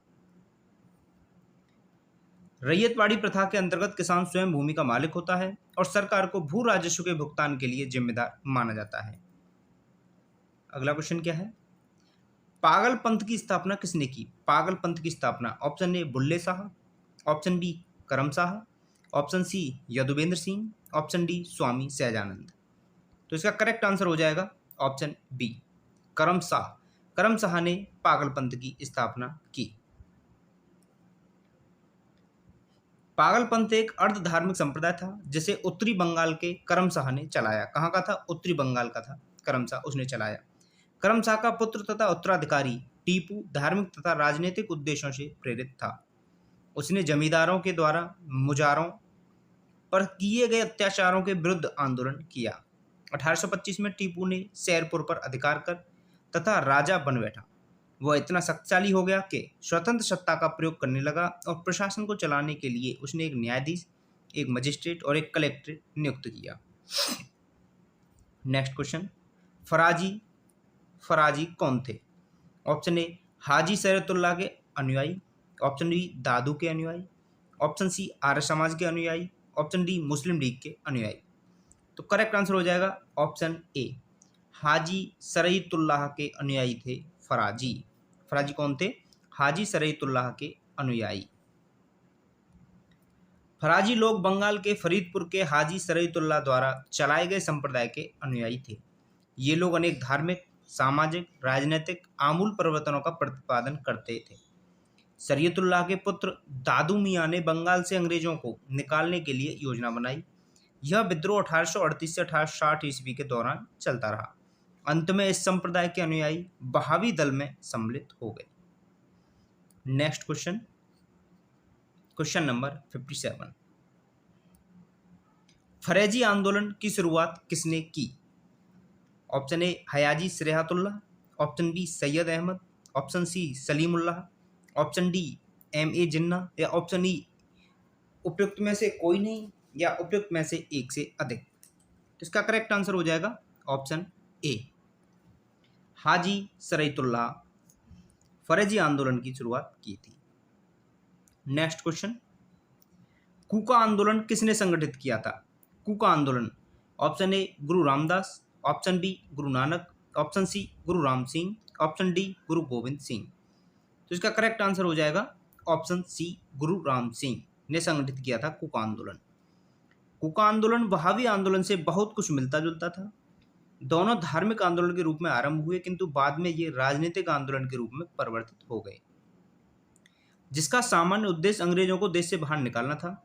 पश्चिमी पंजाब में कूका आंदोलन की शुरुआत 1840 के दशक में भगत जवाहर मल द्वारा की गई। किसके द्वारा? भगत जवाहर मल के द्वारा की गई, जिन्होंने मुख्यतः सियान साहब के नाम से पुकारा जाता है, जिन्हें गुरु राम सिंह ने कूका आंदोलन को संगठित किया।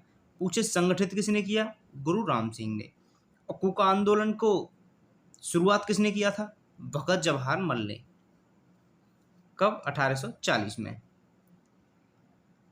इनका उद्देश्य सिख धर्म में प्रचलित बुराइयों और अंधविश्वासों को दूर कर इस धर्म को शुद्ध करना था।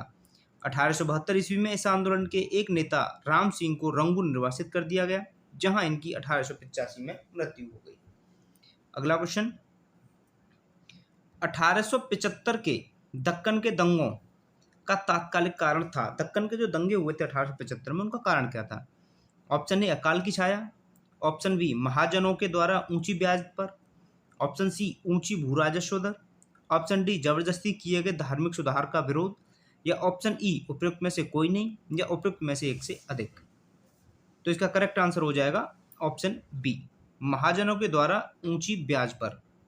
यह दक्कन के दंगों का तात्कालिक कारण था। 1875 में हुए थे दक्कन के दंगे।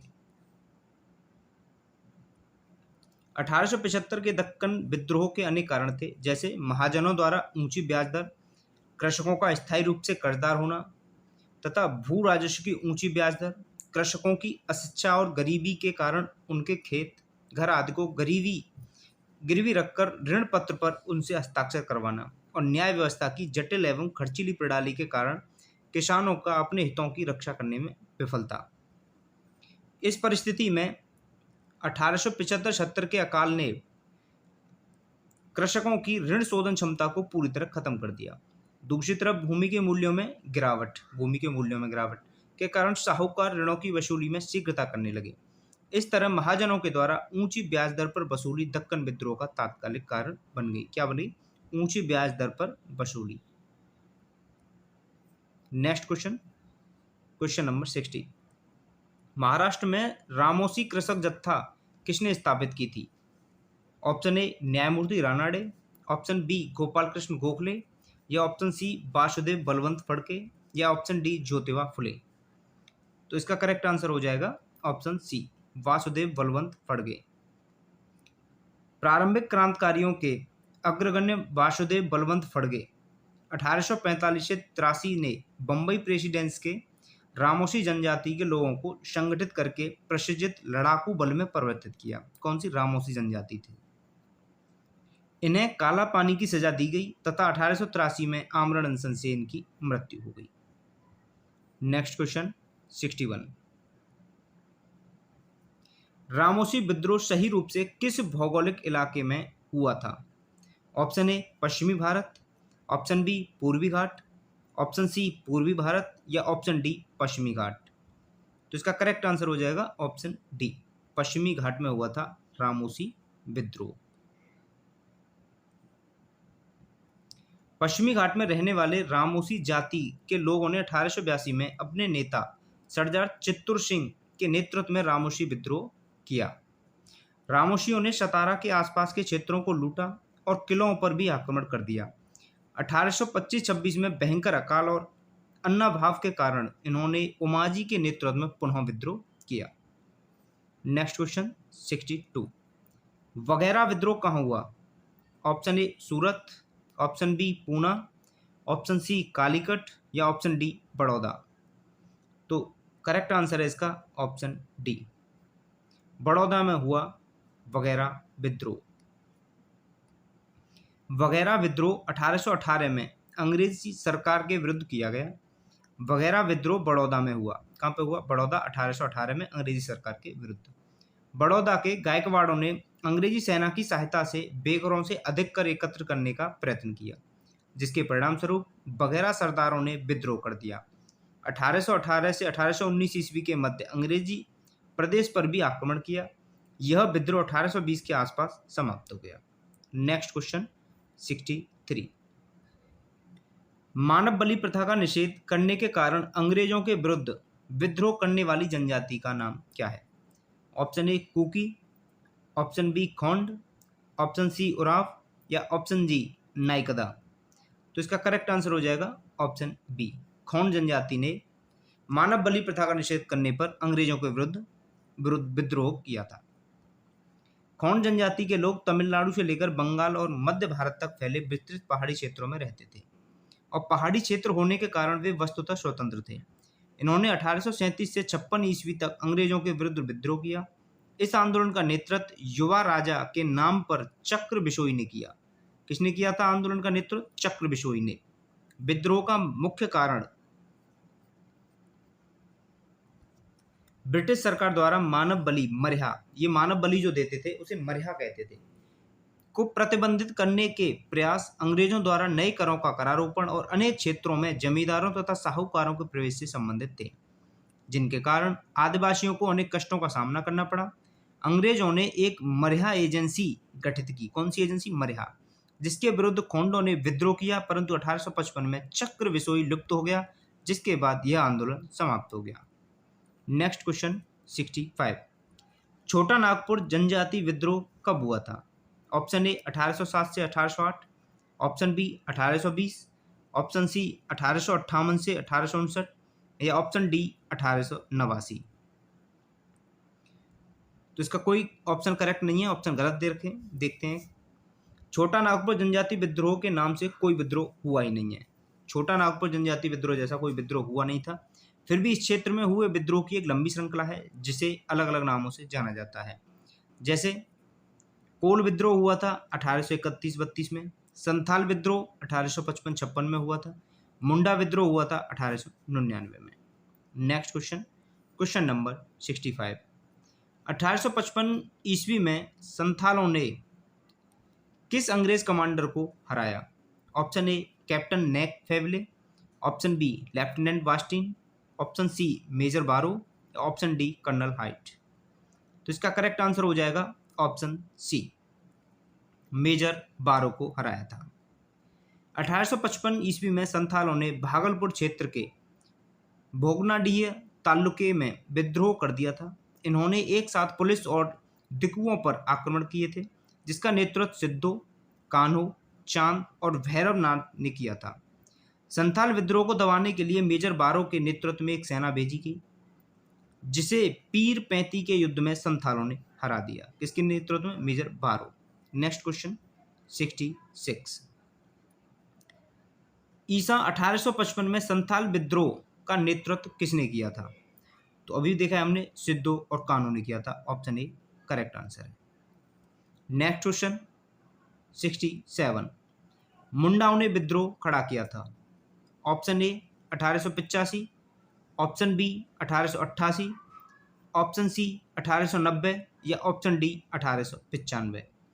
तो इसका करेक्ट आंसर हो जाएगा मुंडाओं ने विद्रोह जो खड़ा करा था वो 1895। Option D correct answer. Munda आदिवासियों का विद्रोह 1899 से 1900 ईस्वी के बीच हुआ। इसका नेतृत्व बिरसा मुंडा ने किया। मुंडा जाति में सामूहिक खेती का प्रचलन था, लेकिन जागीरदारों, ठेकेदारों, बनियों और सूदखोरों ने सामूहिक खेती की परंपरा पर हमला बोला। मुंडा सरदार 30 वर्ष तक सामूहिक खेती के लिए लड़ते रहे, किंतु विकल्प में निकटतम उत्तर 1895 दिया है, इसलिए विकल्प डी सही होगा। 1895 में बिरसा ने अपने आप को भगवान का दूत घोषित किया था। Next question 68। उलगुलान विद्रोह किससे जुड़ा था? उलगुलान विद्रोह, ऑप्शन ए संथाल, बी कच्छा नागा, ऑप्शन सी कोल या ऑप्शन डी बिरसा मुंडा। तो इसका करेक्ट आंसर हो जाएगा ऑप्शन डी बिरसा मुंडा से जुड़ा था उलगुलान विद्रोह। मुंडा विद्रोह उलगुलान महान हलचल के नाम से जाना गया। मुंडा विद्रोह को ही उलगुलान महान हलचल के नाम से जाना जाता है। यह विद्रोह इस अवधि का सर्वाधिक प्रसिद्ध आदिवासी विद्रोह था। मुंडों की पारस्परिक भूमि व्यवस्था, खूंटकट्टी या मुडारी का जमींदारी या व्यक्तिगत भू स्वामित्व वाली भूमि व्यवस्था में परिवर्तन के विरुद्ध मुंडा विद्रोह की शुरुआत हुई, लेकिन कालांतर में बिरसा ने इसे धार्मिक राजनीतिक आंदोलन का रूप प्रदान किया। मुंडा आदिवासियों का विद्रोह 1899 से 1900 ईस्वी के बीच हुआ। 1895 में बिरसा ने अपने आप को भगवान का दूत घोषित किया और हजारों मुंडाओं का नेता बन गया। उसने कहा कि दिकुओं, गैर आदिवासियों से हमारी लड़ाई होगी और उनके खून से जमीन इस तरह लाल होगी जैसे लाल झंडा। 1899 ईस्वी में क्रिसमस की पूर्व संध्या पर बिरसा ने मुंडा जाति का शासन स्थापित करने के लिए विद्रोह का ऐलान किया। लगभग 6000 मुंडा तीर, तलवार तथा कुल्हाड़ी लेकर बिरसा के साथ हो लिए, लेकिन बिरसा मार्च 1900 के शुरू में गिरफ्तार कर लिया गया और जून में वह जेल में मर गया। विद्रोह कुचल दिया गया पर बिरसा अमर हो गया। Next question 69।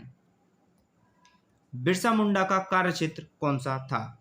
Option A Champaran, option B Ranchi, option C Ballia या ऑप्शन डी अलीपुर।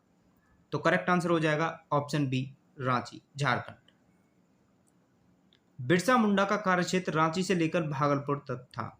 बिरसा मुंडा का मुख्य उद्देश्य जनजातियों में समाज सुधार करना एवं इन्हें ब्रिटिश सत्ता से दूर रखना था।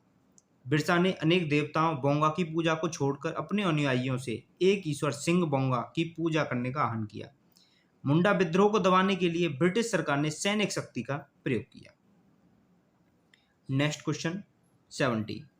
1899 से 1900 ईस्वी की मुंडा क्रांति का नेता कौन था? Option A Sidhu, option B Budha Bhagat, option C Birsa मुंडा या ऑप्शन डी शंभुदान। तो इसका करेक्ट आंसर है option C Birsa Munda. 71 question. Birsa Munda किसके पक्ष में थे? Option A Jharkhand, option B Uttaranchal, option C Chhattisgarh या ऑप्शन डी इनमें से कोई नहीं। तो इसका करेक्ट आंसर हो जाएगा ऑप्शन ए झारखंड, रांची से थे। बिरसा मुंडा झारखंड के पक्ष में थे। यद्यपि बिरसा मुंडा का आंदोलन असफल हो गया एवं झारखंड राज्य की स्थापना अधूरी रह गई। कालांतर में जब बिहार का विभाजन कर झारखंड राज्य की स्थापना की गई, तब बिरसा मुंडा को श्रद्धांजलि देने हेतु झारखंड की राज्य की स्थापना बिरसा मुंडा के जन्म दिवस अर्थात 15 नवंबर के दिन की गई।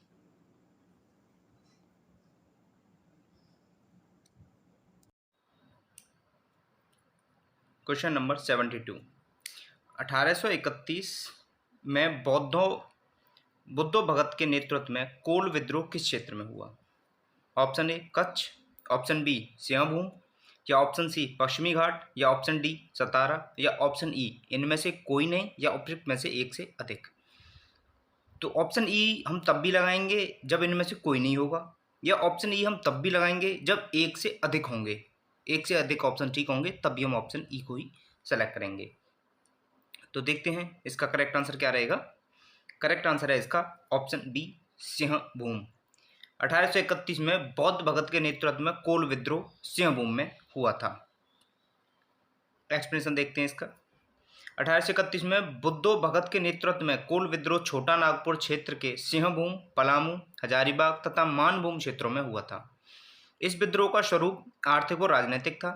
इस विद्रोह के पनपने का सर्वप्रमुख कारण इन क्षेत्रों के जमींदारों द्वारा भूमि कर को अत्यधिक बढ़ाया जाना था। 1831 में बुद्धो भगत की मृत्यु के उपरांत इस विद्रोह का संचालन गंगा नारायण के द्वारा किया गया। तो पूछ सकता है कि जब बुद्धो भगत की मृत्यु हो गई थी तो इस विद्रोह को यानी कोल विद्रोह जो था उसे किसने संचालन करा था, तो वो थे गंगा नारायण। यह विद्रोह रुक रुक कर 1848 ईस्वी तक चलता रहा। अंततः ईस्ट इंडिया कंपनी द्वारा इस विद्रोह का दमन कर दिया गया। अगला क्वेश्चन देखते हैं, क्वेश्चन नंबर 73। हौज विद्रोह हुआ ऑप्शन ए 1620 से 21 के दौरान, ऑप्शन बी 1720 से 21 के दौरान, ऑप्शन सी 1820 से 21 के दौरान, या ऑप्शन सी डी 1920 से 21 के दौरान। तो इसका करेक्ट आंसर हो जाएगा ऑप्शन सी। हौज विद्रोह 1820 से 21 के दौरान हुआ था, जिसका केंद्र संथाल परगना था। केंद्र कहाँ पे था? संथाल परगना। Next question 74। किस स्थान पर आदिवासियों ने अंग्रेजों के खिलाफ विद्रोह किया था? ऑप्शन ए बिहार, या ऑप्शन बी पंजाब, या ऑप्शन सी सिंध, या ऑप्शन डी कठियावाड़, या ऑप्शन ई इनमें से कोई नहीं या उपयुक्त में से एक से अधिक। तो इसका करेक्ट आंसर हो जाएगा ऑप्शन ई। ऑप्शन ई इसका करेक्ट आंसर है। एक्सप्लेनेशन देखते हैं इसका। छोटा नागपुर की हो एवं मुंडा जनजातियों ने 1820-22 ईस्वी तथा पुनः 1831 में ब्रिटिश सेनाओं को चुनौती दी थी। इस क्षेत्र में इस कारण 1837 ईस्वी तक अशांति व्याप्त रही। सिंध के जनजातियों ने भी लगातार अंग्रेजों के विरुद्ध विद्रोह किया था। तो किसने किया था? सिंध के जनजातियों ने भी किया था, और तुम्हारा छोटा नागपुर के जो हो जनजाति थी उन्होंने भी किया था। तो इस प्रकार से ई ऑप्शन करेक्ट आंसर है इसका। नेक्स्ट क्वेश्चन, इनमें से किसने अंग्रेजी ईस्ट इंडिया कंपनी के कंट्रोल के खिलाफ बगावत नहीं की? किसने बगावत नहीं की ये पूछ रहा है। ऑप्शन ए विजयनगरम का राजा, ऑप्शन बी हैदराबाद का निजाम, ऑप्शन सी तमिलनाडु के पोलेगार, ऑप्शन डी त्रावणकोर के दीवान वेलुपथम्पी, या ऑप्शन ई इनमें से कोई नहीं या उपयुक्त में से एक से अधिक। तो इसका करेक्ट आंसर हो जाएगा ऑप्शन बी, हैदराबाद के निजाम ने खिलाफत बगावत नहीं की थी। ये सभी को पता है आपको। हैदराबाद के निजाम को छोड़कर उपयुक्त सभी विजयनगरम के राजा, तमिलनाडु के पोलेगार तथा त्रावणकोर के दीवान वेलुथम्पी ने ब्रिटिश ईस्ट इंडिया कंपनी के नियंत्रण के खिलाफ विद्रोह किया था। Next question 76।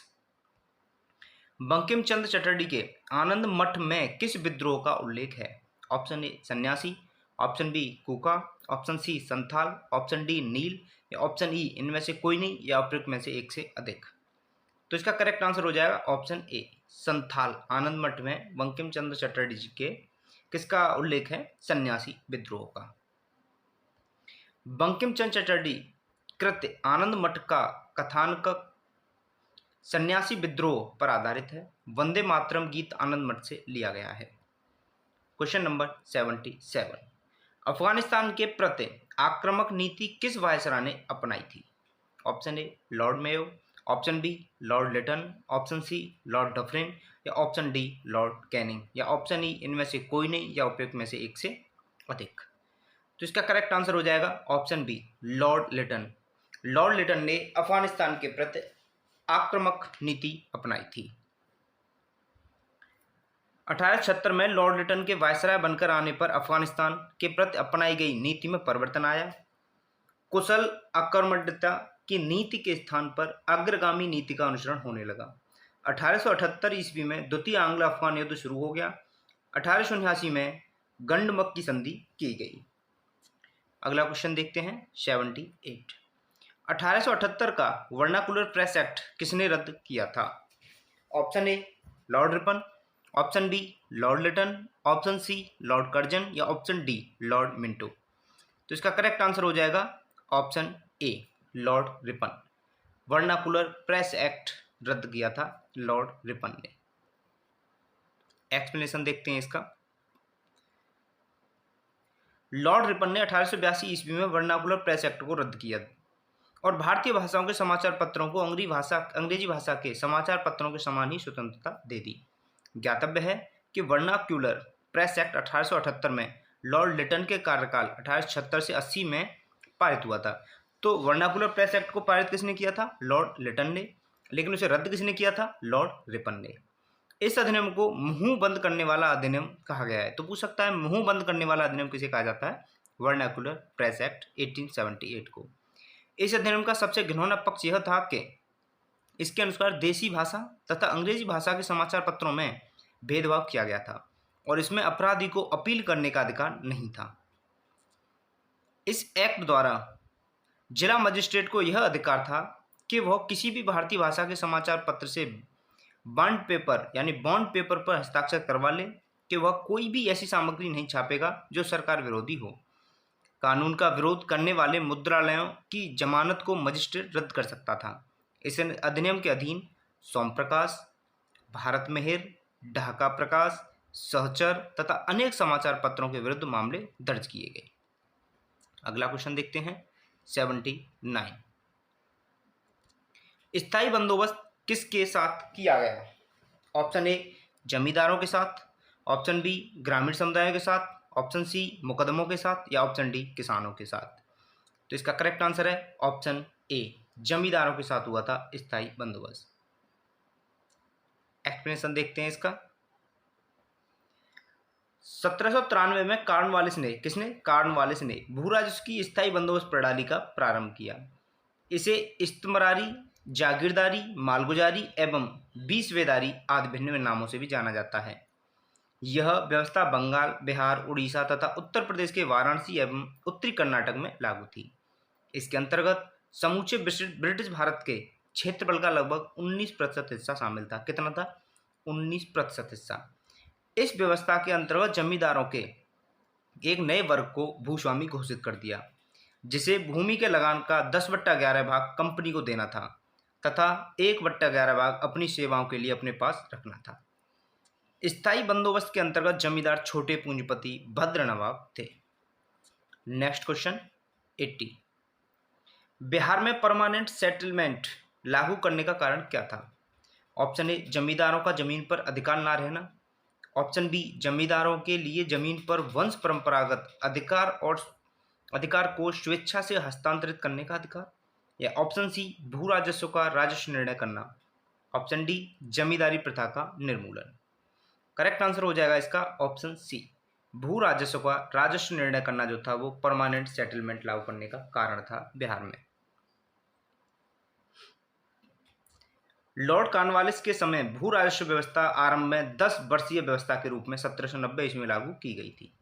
तो आरंभ में जो लागू की गई थी तब 10 वर्षीय थी 1790 में लॉर्ड कॉर्नवालिस के समय, जो 22 मार्च 1793 को परमानेंट सेटलमेंट स्थायी बंदोबस्त के रूप में स्थापित हुई।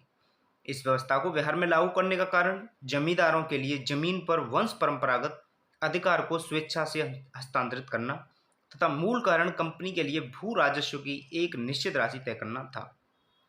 Next question 81। रैयतवाड़ी व्यवस्था सर्वप्रथम कहाँ लागू की गई थी? Option A Gujarat, option B Madras, option C Bambai, option D Orissa, option E इनमें से कोई नहीं या एक से अधिक। तो इसका करेक्ट आंसर हो जाएगा ऑप्शन बी मद्रास। रैयतवाड़ी व्यवस्था मद्रास में लागू की गई सबसे पहले। रैयतवाड़ी व्यवस्था सर्वप्रथम मद्रास प्रेसिडेंसी में अलेक्जेंडर रीड के द्वारा 1792 में तमिलनाडु के 12 महल क्षेत्र में लागू किया गया था। किसके द्वारा? Alexander read. इसके बाद यह व्यवस्था बंबई प्रेसिडेंसी में भी लागू हुई। टॉमस मुनरो का संबंध रैयतवाड़ी व्यवस्था से है। अगला क्वेश्चन 82। रिक्त स्थान पूर्ति करना है। यहाँ पे खाली जगह में बंगाल और बिहार में भूमि पर किराएदारों के अधिकारों को बंगाल किराएदारी अधिनियम द्वारा दिया गया था। किस वर्ष में? Option A 1885, option B 1886, option C 1889 या ऑप्शन डी 1900। तो इसका करेक्ट आंसर हो जाएगा 1885। 1885 में बंगाल और बिहार में भूमि पर किराएदारों के अधिकारों को बंगाल किराएदारी अधिनियम द्वारा दिया गया था। तो पूछ सकता है कि बंगाल, क्वेश्चन घुमा के 1885 में बंगाल और बिहार में भूमि पर किराएदारों के अधिकारों को खाली जगह अधिनियम द्वारा दिया गया। कौन सा अधिनियम था वो? बंगाल किराएदारी अधिनियम।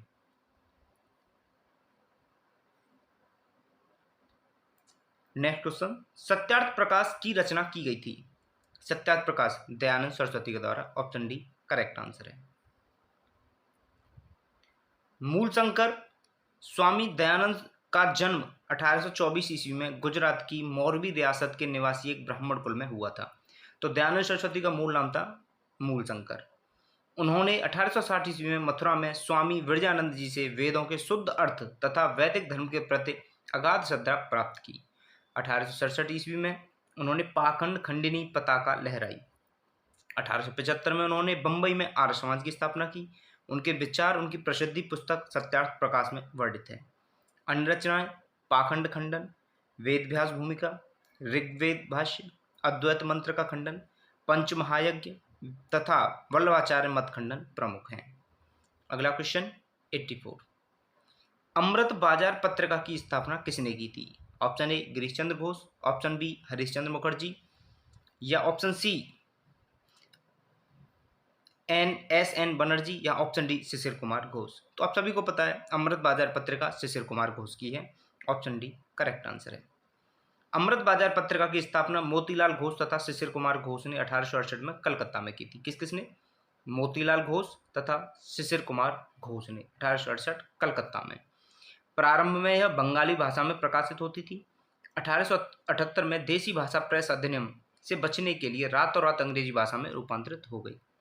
गिरीश चंद्र घोष ने बंगाली का प्रशासन 1862 में शुरू करा, जिसे 1879 ईस्वी में एन बनर्जी ने ले लिया। हिंदू पैट्रियार्ड की स्थापना भी गिरीश चंद्र घोष ने की। हिंदू पैट्रियार्ड की स्थापना किसने की थी? गिरीश चंद्र घोष ने।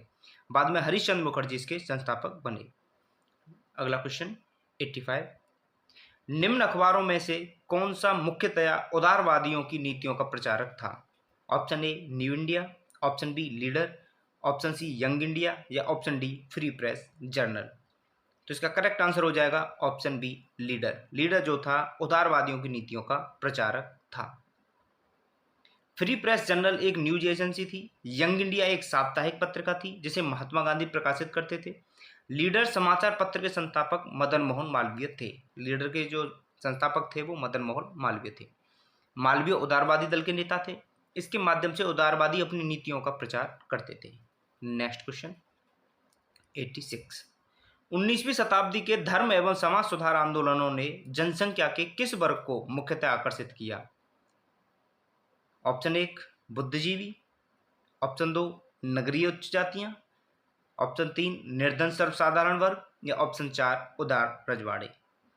तो आपको अब इसमें से बताना है। ऑप्शन ए में केवल 1, ऑप्शन बी पहला और दूसरा, ऑप्शन सी पहला दूसरा तीसरा, या ऑप्शन डी पहला दूसरा चौथा। तो इसका करेक्ट आंसर हो जाएगा ऑप्शन सी, जिसमें पहला दूसरा और तीसरा सही है। बुद्धिजीवी, नगरीय उच्च जातियां और निर्धन सर्वसाधारण वर्ग। 19वीं सदी के धार्मिक एवं सामाजिक सुधार आंदोलन का भारत के इतिहास में विशेष स्थान है। इसने जहां एक ओर धार्मिक एवं सामाजिक सुधारों का आह्वान किया, वहीं दूसरी ओर इसने भारत के अतीत को उजागर कर भारतवासियों के मन में आत्मसम्मान और आत्मगौरव की भावना जगाने की कोशिश की। इसने बुद्धिजीवी, नगरीय उच्च जातियों एवं निर्धन सर्वसाधारण वर्ग को अपनी ओर आकर्षित किया। Next question 87। भारतीय पुनर्जागरण आंदोलन के पिता कौन थे? तो इसका करेक्ट आंसर राजाराम मोहन राय। ऑप्शन डी करेक्ट आंसर है, आप सभी को पता है। राजाराम मोहन राय को भारतीय पुनर्जागरण का पिता, भारतीय राष्ट्रवाद का पैगंबर, अतीत और भविष्य के मध्य सेतु, भारतीय राष्ट्रवाद का जनक, आधुनिक भारत का पिता, प्रथम आधुनिक पुरुष या युगदूत कहा जाता है। Next question 88। निम्नलिखित में से कौन आत्मीय सभा के संस्थापक थे? Option A Rajaram Mohan Roy, correct answer है। ऑप्शन ए ही इसका करेक्ट आंसर है, राजाराम मोहन राय। सभी को पता है आपको ये कि आत्मीय सभा के संस्थापक राजाराम मोहन राय थे। हिंदू धर्म के एकेश्वरवादी मत का प्रचार करने के लिए 1815 ईस्वी में राजाराम मोहन राय ने अपने युवा समर्थकों के सहयोग से आत्मीय सभा की स्थापना की। उन्होंने मूर्ति पूजा की आलोचना की। सप्रमाण यह विचार व्यक्त किया कि हिंदुओं के सभी प्राचीन मौलिक धर्म ग्रंथों ने एक ब्रह्मा का उपदेश दिया है। इसके समर्थन में उन्होंने वेदों और 5 मुख्य उपनिषदों का बंगला भाषा में अनुवाद किया। Next question 89। ब्रह्म समाज की स्थापना हुई थी, कौन से वर्ष में हुई थी ब्रह्म समाज की स्थापना? Option A 1827, option B 1829, option C 1831 या ऑप्शन डी 1843। तो इसका कोई भी करेक्ट आंसर नहीं है, क्योंकि ब्रह्म समाज की जो स्थापना की थी राजाराम मोहन राय ने, वो 1828 को करी थी। राजाराम मोहन राय ने 20 अगस्त 1828 को ब्रह्म सभा नाम से एक नए समाज की स्थापना की, जिसे आगे चलकर ब्रह्म समाज के नाम से जाना जाता है। इस समाज ने मूर्ति पूजा का विरोध किया और एक ब्रह्म की पूजा का उपदेश दिया। यह ऐसे लोगों की जमात थी जो ईश्वर की एकता में विश्वास करते थे और मूर्ति पूजा से अलग रहते थे। इस नवीन धर्म में सामाजिक रीति रिवाजों एवं धार्मिक कर्मकांडों के लिए कोई स्थान नहीं था। ब्रह्म समाज ने रंग, वर्ण अथवा मत पर विचार किए बिना मानव मात्र के प्रति प्रेम तथा जीवन की उच्चतम विधि के रूप में मानवता की सेवा पर बल दिया। तो 1828 करेक्ट आंसर था इसका, जो कि ऑप्शन में नहीं था। राजाराम मोहन राय द्वारा ब्रह्म समाज की स्थापना कब की गई थी? ऑप्शन ए 1816, ऑप्शन बी 1820 या ऑप्शन सी 1828 या ऑप्शन डी 1830। अभी देखा है हमने, correct answer option C 1828। Next question 91, sati को गैर कानूनी किसने घोषित किया? Option A Warren Hasting, sati प्रथा की बात कर रहा है। Option B William Bentinck, option C Cornwallis, option D Curzon, E इनमें से कोई नहीं या एक से अधिक। तो इसका करेक्ट आंसर हो जाएगा William Bentinck, option B. Option B William Bentinck इसका करेक्ट आंसर है।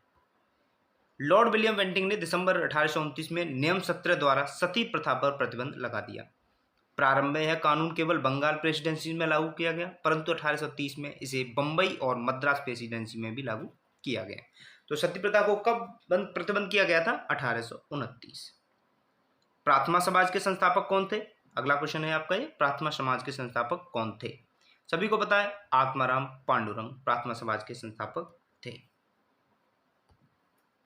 प्रार्थना समाज की स्थापना 1867 ईस्वी में बंबई में आचार्य केशव चंद्र सेन की प्रेरणा से आत्माराम पांडुरंग द्वारा की गई। किसकी प्रेरणा से? आचार्य केशव चंद्र सेन की प्रेरणा से। महादेव गोविंद रानड़े इस संस्था से 1869 ईस्वी में जुड़े। इस संस्था का प्रमुख उद्देश्य जाति प्रथा का विरोध, स्त्री पुरुष की विवाह की आयु में वृद्धि, विधवा विवाह एवं स्त्री शिक्षा को प्रोत्साहन देना था। रानड़े का सामाजिक सुधार आंदोलन 19वीं शताब्दी के अंत तक सफलतापूर्वक जारी रहा। नेक्स्ट क्वेश्चन 93, 19वीं शताब्दी में के उत्तरार्ध में नव हिंदूवाद के सर्वश्रेष्ठ प्रतिनिधि थे। कौन थे नव हिंदूवाद के?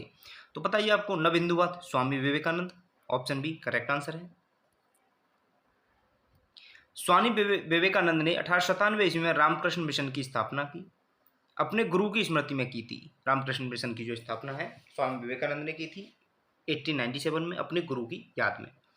उन्होंने संन्यास धारण करके धार्मिक ग्रंथों का विशद अध्ययन किया। अपने गुरु की शिक्षाओं की व्याख्या को साकार करने का श्रेय स्वामी विवेकानंद 1862 से 1909 को है। उन्होंने इस शिक्षा का साधारण भाषा में वर्णन किया। स्वामी विवेकानंद इस नवीन हिंदू धर्म के प्रचारक के रूप में उभरे।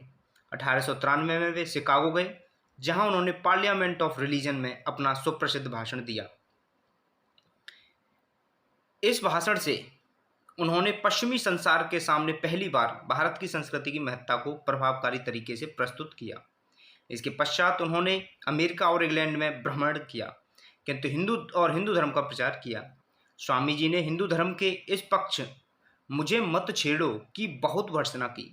उनके अनुसार हिंदू धर्म अब केवल खान पान तक ही सीमित रह गया था।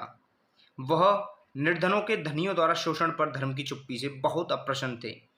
उनके अनुसार भूखे व्यक्ति से धर्म की बात करना ईश्वर तथा मानवता का अपमान है।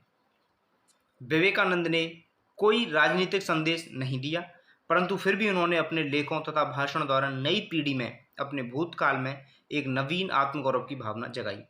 वह एक पक्के देशभक्त थे। सुभाष चंद्र बोस ने उनके बारे में कहा था कि जहां तक बंगाल का संबंध है, हम विवेकानंद को आधुनिक राष्ट्रीय आंदोलन का आध्यात्मिक पिता कह सकते हैं। तो ये किसने कहा था? सुभाष चंद्र बोस ने। नेक्स्ट क्वेश्चन 94, इनमें से किसने 1893 में शिकागो में आयोजित धर्म संसद में भाग लिया था? अभी देखा है Swami Vivekananda, option B correct answer. और नेक्स्ट क्वेश्चन, स्वामी विवेकानंद ने रामकृष्ण मिशन की स्थापना किस वर्ष की थी? हम पहले देख चुके हैं, ऑप्शन डी 1897 में रामकृष्ण मिशन की स्थापना की थी अपने गुरु की याद में। नेक्स्ट क्वेश्चन, दयानंद सरस्वती द्वारा स्थापित है? ऑप्शन ए ब्रह्म समाज, option B Arya Samaj, option C प्रार्थना समाज या ऑप्शन डी बहुजन समाज।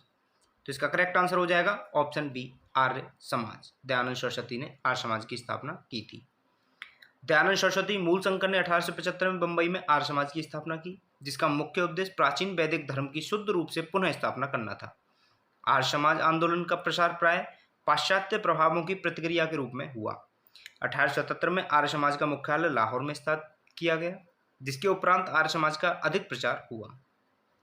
शुद्ध वैदिक परंपरा में विश्वास के चलते स्वामी ने पुनः वेदों की ओर चलो का नारा दिया। स्वामी दयानंद का उद्देश्य था कि भारत को धार्मिक, सामाजिक तथा राष्ट्रीय रूप से एक कर दिया जाए। धार्मिक क्षेत्र में वह मूर्ति पूजा, बहुदेववाद, अवतारवाद, पशुबलि, श्रद्धा, तंत्र, मंत्र तथा झूठे कर्मकांडों को स्वीकार नहीं करते थे। वह वेदों को ईश्वरीय ज्ञान मानते थे तथा उपनिषद काल तक के साहित्य को स्वीकार करते थे। आर्य समाज के नियम तथा सिद्धांत सबसे पहले बंबई में गठित किए गए। पुनः उसे 1877 ईस्वी में लाहौर में संपादित कर एक निश्चित रूप दिया गया। आर्य समाज का प्रचार प्रसार पंजाब में अत्यधिक सफल रहा तथा कुछ सीमा तक उत्तर प्रदेश, गुजरात तथा राजस्थान में भी इसे सफलता मिली। महात्मा हंसराज, पंडित गुरुदत्त, लाला लाजपत राय तथा स्वामी श्रद्धानंद इसके विशिष्ट कार्यकर्ताओं में से एक थे। 1892-93 ईस्वी में आर्य समाज दो गुटों में बट गया। एक गुट पाश्चात्य शिक्षा का समर्थक था, जबकि दूसरा गुट पाश्चात्य शिक्षा का विरोधी था।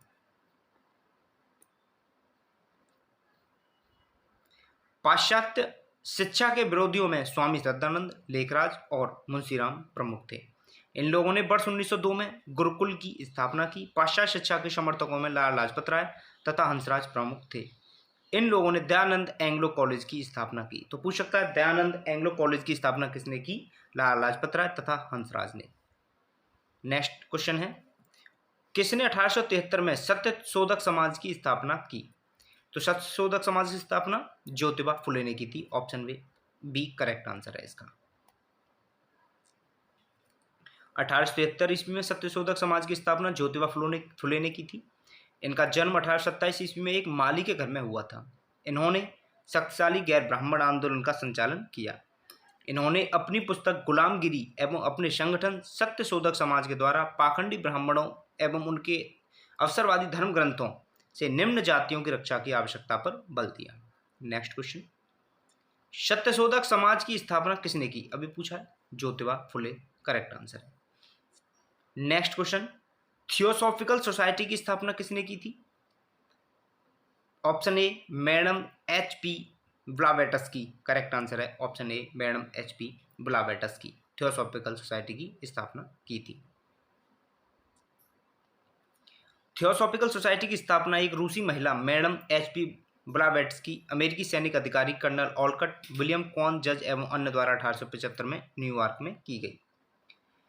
इस सोसाइटी के संस्थापक 1882 ईस्वी में मद्रास के पास अड्यार नामक स्थान पर सोसाइटी का मुख्यालय स्थापित किए, जो बाद में इसका अंतर्राष्ट्रीय कार्यालय बना। इसका मुख्य उद्देश्य प्राचीन हिंदू धर्म में लोगों के आत्मविश्वास को जगाना और बढ़ाना तथा धर्म को समाज सेवा का मुख्य आधार बनाना था। जबकि राजा राम मोहन राय द्वारा 1828 में ब्रह्म समाज एवं स्वामी विवेकानंद द्वारा 1897 में रामकृष्ण मिशन की स्थापना की गई। Next question, question number 100। भारतीय राष्ट्रीय कांग्रेस की प्रथम महिला अध्यक्ष कौन थी? Option A Kasturba Gandhi, option B Annie Besant, option C Sarojini Naidu या ऑप्शन डी भक्ति लक्ष्मी देसाई, ऑप्शन ई उपयुक्त में से कोई नहीं या उपयुक्त में से एक से अधिक। तो इसका करेक्ट आंसर हो जाएगा ऑप्शन बी एनी बेसेंट। 1970 वाला जो अधिवेशन हुआ था 1917, उसमें प्रथम महिला अध्यक्ष बनी थी भारतीय राष्ट्रीय कांग्रेस की। और ये सरोजिनी नायडू भारतीय थी पहली, 1925 में पहली भारतीय, अगर यहाँ होता पहली भारतीय महिला सरोजिनी नायडू हो जाता। नेक्स्ट क्वेश्चन देखते हैं, क्वेश्चन नंबर 101। भारतीय राष्ट्रीय कांग्रेस की प्रथम महिला अध्यक्ष, वही question repeat, Annie Besant. Next question, Bharat में नारी आंदोलन इनकी प्रेरणा से प्रारंभ हुआ था। Option A Padmabai Ranade, option B Annie Besant, option C Sarojini Naidu, या ऑप्शन डी ज्योतिबा फुले। तो इसका करेक्ट आंसर हो जाएगा ऑप्शन डी ज्योतिबा फुले। ज्योतिबा फुले ने नारी आंदोलन को प्रेरणा से प्रारंभ हुआ था।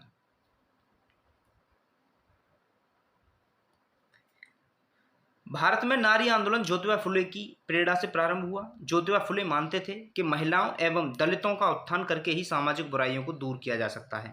1848 में इन्होंने लड़कियों के लिए एक स्कूल खोला। यह लड़कियों के लिए भारत का प्रथम स्कूल था। आधुनिक भारत में महिला आंदोलन की प्रेरणा स्रोत रामाबाई रानाडे ही रही। महादेव गोविंद रानाडे की पत्नी श्रीमती रामाबाई ने सेवा सदन नामक संगठन की स्थापना की थी। यदि विकल्प ए में रामाबाई नाम होता तो यही उत्तर होता। यही कारण है कि बिहार लोक सेवा आयोग ने किसी विकल्प को सही उत्तर नहीं माना था और तारांकित किया था, क्योंकि इसका जो करेक्ट आंसर होता वो रामाबाई रानाडे होता। अगर रामाबाई रानाडे ऑप्शन में होता तो वो सही होता। नेक्स्ट क्वेश्चन 103, प्रार्थना समाज, यंग इंडिया, लोकहितवादी, सत्यशोधक समाज, रहनुमाई मजदेवसन सभा के लिए निम्न विकल्पों में से सही संयोजन पहचानिए।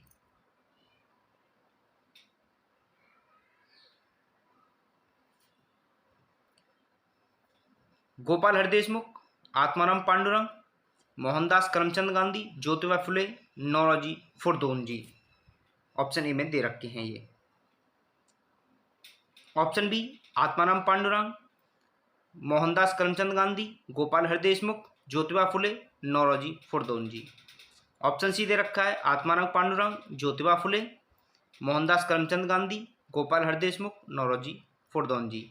या ऑप्शन डी नौरोजी फुरदोनजी, आत्माराम पांडुरंग, मोहनदास करमचंद गांधी, गोपाल हर देशमुख, ज्योतिबा फुले। या ऑप्शन ई इनमें से कोई नहीं या एक से अधिक। देखते हैं इसका करेक्ट आंसर, ऑप्शन बी।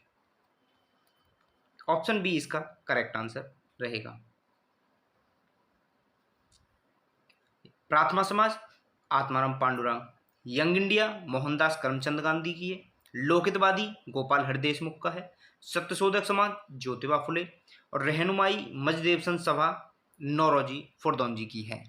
तो इस तरीके से ऑप्शन बी आपका सही आंसर हो जाएगा। नेक्स्ट क्वेश्चन, क्वेश्चन नंबर 104, नाई धोबी बंद सामाजिक बायकॉट का एक स्वरूप था जो 1919 में, ऑप्शन ए किसानों द्वारा प्रतापगढ़ जिले में चलाया गया था, या ऑप्शन बी साधुओं द्वारा चलाया गया आंदोलन जिसमें निम्न जाति के लोगों का उद्धार हो सके, या ऑप्शन सी जमींदारों द्वारा गांव के निम्न जाति के विरुद्ध उठाया गया कदम, या ऑप्शन डी निम्न जाति द्वारा ठेकेदारों के विरुद्ध उठाया गया आंदोलन। तो इसका करेक्ट आंसर हो जाएगा ऑप्शन ए, किसानों द्वारा प्रतापगढ़ जिले में चलाया गया था नाई धोबी बंद सामाजिक बायकॉट 1919 में। वर्ष 1919 के अंतिम दिनों में किसानों का संगठित विद्रोह खुलकर सामने आया। प्रतापगढ़ जिले की एक जागीर में नाई धोबी बंद सामाजिक बहिष्कार संगठित कार्रवाई की पहली घटना थी। झिंगुरी सिंह और दुर्गपाल ने इसमें महत्वपूर्ण भूमिका निभाई, लेकिन जल्दी ही आंदोलन में एक नया चेहरा उभरा, बाबा रामचंद्र, जिन्होंने आंदोलन की बागडोर ही नहीं संभाली अपितु उसे और मजबूत एवं जुझारू बनाया। बाबा रामचंद्र महाराष्ट्र के ब्राह्मण परिवार के थे। वर्ष 1920 के मध्य में वे एक किसान नेता के रूप में उभरे। उन्होंने अवध के किसानों को संगठित करना शुरू किया। उनमें संगठन की अद्भुत क्षमता थी। नेक्स्ट क्वेश्चन 105, पंजाब भूमि हस्तांतरण अधिनियम कब पारित किया गया? तो पंजाब भूमि हस्तांतरण अधिनियम कब पारित हुआ था? Option A 1850, option B 1895, option C 1900, या ऑप्शन डी 1905, या ऑप्शन ई इनमें से कोई नहीं या एक से अधिक। तो इसका करेक्ट आंसर हो जाएगा ऑप्शन सी 1900 में। पंजाब भूमि हस्तांतरण अधिनियम 1900 में पारित किया गया था, जिसे कृषकों की भूमि का गैर कृषकों के पास हस्तांतरित होना समाप्त हो गया था। Next question, question number 106, Awadh के एक आंदोलन का उद्देश्य क्या था? एक आंदोलन जो था अवध में उसका उद्देश्य, ऑप्शन ए सरकार को लगान देना बंद करना, ऑप्शन बी जमींदारों के अधिकारों की रक्षा करना, ऑप्शन सी सत्याग्रह की समाप्ति, या ऑप्शन डी लगान का नकद में परिवर्तन। तो इसका करेक्ट आंसर हो जाएगा अवध के एक आंदोलन का उद्देश्य ऑप्शन डी था लगान का नकद में परिवर्तन करना था। एक आंदोलन 1921-22 का नेतृत्व पिछड़ी जाति के मदारी पासी ने किया था। हुआ कब था? 1921-22 में। इस आंदोलन में जिसकी गतिविधि के मुख्य केंद्र हरदोई, बाराबंकी, बहराइच तथा सीतापुर थे। किसानों की मुख्य शिकायतें लगान में बढ़ोतरी और उपज के रूप में लगान में बढ़ोतरी और उपज के रूप में लगान वसूल करने की प्रथा को लेकर थी। किसानों से 50% से अधिक लगान वसूल किया जा रहा था। जमींदारों के गुर्गे ठेकेदार किसानों को प्रताड़ित करते थे। एक आंदोलन का राष्ट्रवादियों द्वारा निर्धारित अहिंसक नीतियों में विश्वास कम था। फलस्वरूप राष्ट्रवादी नेता आंदोलन ने से अलग अलग पड़ गए और आंदोलन ने दूसरी राह पकड़ ली।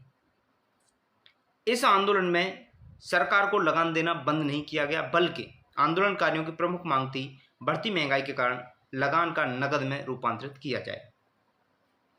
नेक्स्ट क्वेश्चन, स्वामी सहजानंद का संबंध था बिहार के जनजातीय आंदोलन के साथ, बिहार के जातीय आंदोलन के साथ, या बिहार के किसान आंदोलन के साथ, या बिहार के मजदूर आंदोलन के साथ। तो इसका करेक्ट आंसर हो जाएगा ऑप्शन सी, बिहार के किसान आंदोलन के साथ संबंध था स्वामी सहजानंद का। स्वामी सहजानंद ने बिहार प्रांतीय किसान सभा की स्थापना की। तो पूछ सकता है बिहार प्रांतीय सभा की किसान सभा की स्थापना किसने की? स्वामी सहजानंद ने। और वे अखिल भारतीय किसान सभा के एक प्रमुख नेता भी थे। उनका संबंध बिहार के किसान आंदोलन से था। इनके कृषि सुधार कार्यक्रम का वास्तविक लक्ष्य जमींदारी प्रथा का उन्मूलन तथा कृषकों को मालिकाना अधिकार दिलाना था। किसानों के प्रति इनकी समर्पित सेवाओं के कारण इन्हें किसान प्राण कहा जाता है। किसे कहा जाता है? स्वामी सहजानंद को किसान प्राण भी कहा जाता है। नेक्स्ट क्वेश्चन 108, स्वामी सहजानंद निम्न में से किससे संबंधित थे? अभी देखा है बिहार के किसान आंदोलन से संबंधित थे। Option C correct answer. Next question, इनमें से कौन बिहार में किसान आंदोलन के साथ जुड़े थे? Option A Rajendra Prasad, option B CR Das, option C Motilal Nehru, या ऑप्शन डी भगत सिंह। तो इसका करेक्ट आंसर हो जाएगा ऑप्शन ए राजेंद्र प्रसाद। राजेंद्र प्रसाद बिहार में किसान आंदोलन से जुड़े थे। वे सितंबर 1946 में गठित अंतरिम सरकार में खाद्य एवं कृषि मंत्री थे। ये संविधान सभा के अध्यक्ष थे। संविधान लागू होने के बाद भारत के प्रथम राष्ट्रपति बने। नेक्स्ट क्वेश्चन, क्वेश्चन नंबर 110, सुरक्षा प्रकोष्ठ की नीति संबंधित है। ऑप्शन ए वॉरेन हेस्टिंग्स से, ऑप्शन बी लॉर्ड डलहौजी से, ऑप्शन सी हेनरी लॉरेंस से, या ऑप्शन डी लॉर्ड हेस्टिंग से।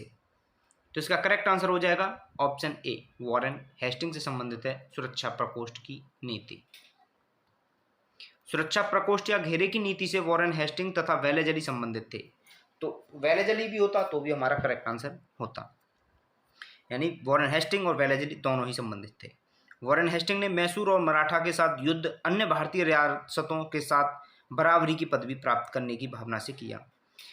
इस समय कंपनी ने अपने राज्य के चारों ओर मध्य राज्य यानी बफर स्टेट बनाने का प्रयत्न किया। इसका उद्देश्य केवल अपने राज्य की रक्षा करना था, अथवा हम यह भी कह सकते हैं कि अपने पड़ोसी राज्यों की सीमा की रक्षा करो ताकि अपनी सीमाएं सुरक्षित रहें। उस समय वह मुख्यतः अफगान और मराठों से था, इसलिए कंपनी ने अवध की रक्षा व्यवस्था के कार्य को इस शर्त पर संभाला कि अवध का नवाब उस व्यय का बोझ उठाए, और इस प्रकार अवध की रक्षा ही बंगाल की रक्षा थी। वेलेजली के आने से कंपनी के भारतीय रियासतों के साथ संबंधों में परिवर्तन आए। वेलेजली का उद्देश्य भारतीय रियासतों को अपनी रक्षार्थ कंपनी पर निर्भर करने पर बाध्य करना था। उसने भारतीय रियासतों को अंग्रेजी राजनीतिक शक्ति के और सैनिक रक्षा के घेरे में लाने का प्रयत्न किया। रियासतों के प्रति प्रमुख ब्रिटिश नीतियां निम्नलिखित थीं। नंबर 1, कंपनी का भारतीय रियासतों से समानता के लिए संघर्ष। ऑप्शन बी सुरक्षा प्रकोष्ठ नीति या घेरे की नीति। और तीसरा क्या था? अधीनस्थ पार्थक्य की नीति। चौथा था अधीनस्थ संघ की नीति थी, और पांचवा बराबर के संघ की नीति थी। तो ये 5 नीतियां थी। नेक्स्ट क्वेश्चन, क्वेश्चन नंबर 111, निम्नलिखित में से किसने बंगाल में द्वैत शासन प्रणाली को समाप्त किया था? Option A Robert Clive, option B lord Cornwallis, option C Warren Hastings या ऑप्शन डी इनमें से कोई नहीं। करेक्ट आंसर हो जाएगा option C Warren Hastings. Warren Hastings के कार्यकाल में 1772 ईस्वी में कोर्ट ऑफ डायरेक्टर्स ने दोहरी शासन प्रणाली को समाप्त करने का निर्णय लिया था तथा कलकत्ता परिषद तथा उसके प्रधान को आज्ञा दी कि वे स्वयं दीवान बने और बंगाल, बिहार, उड़ीसा के प्रबंध को अपने हाथ में ले लें। वारेन हेस्टिंग ने दोनों उपदीवानों मोहम्मद रजा खां और राजा सिताब राय को पदच्युत किया।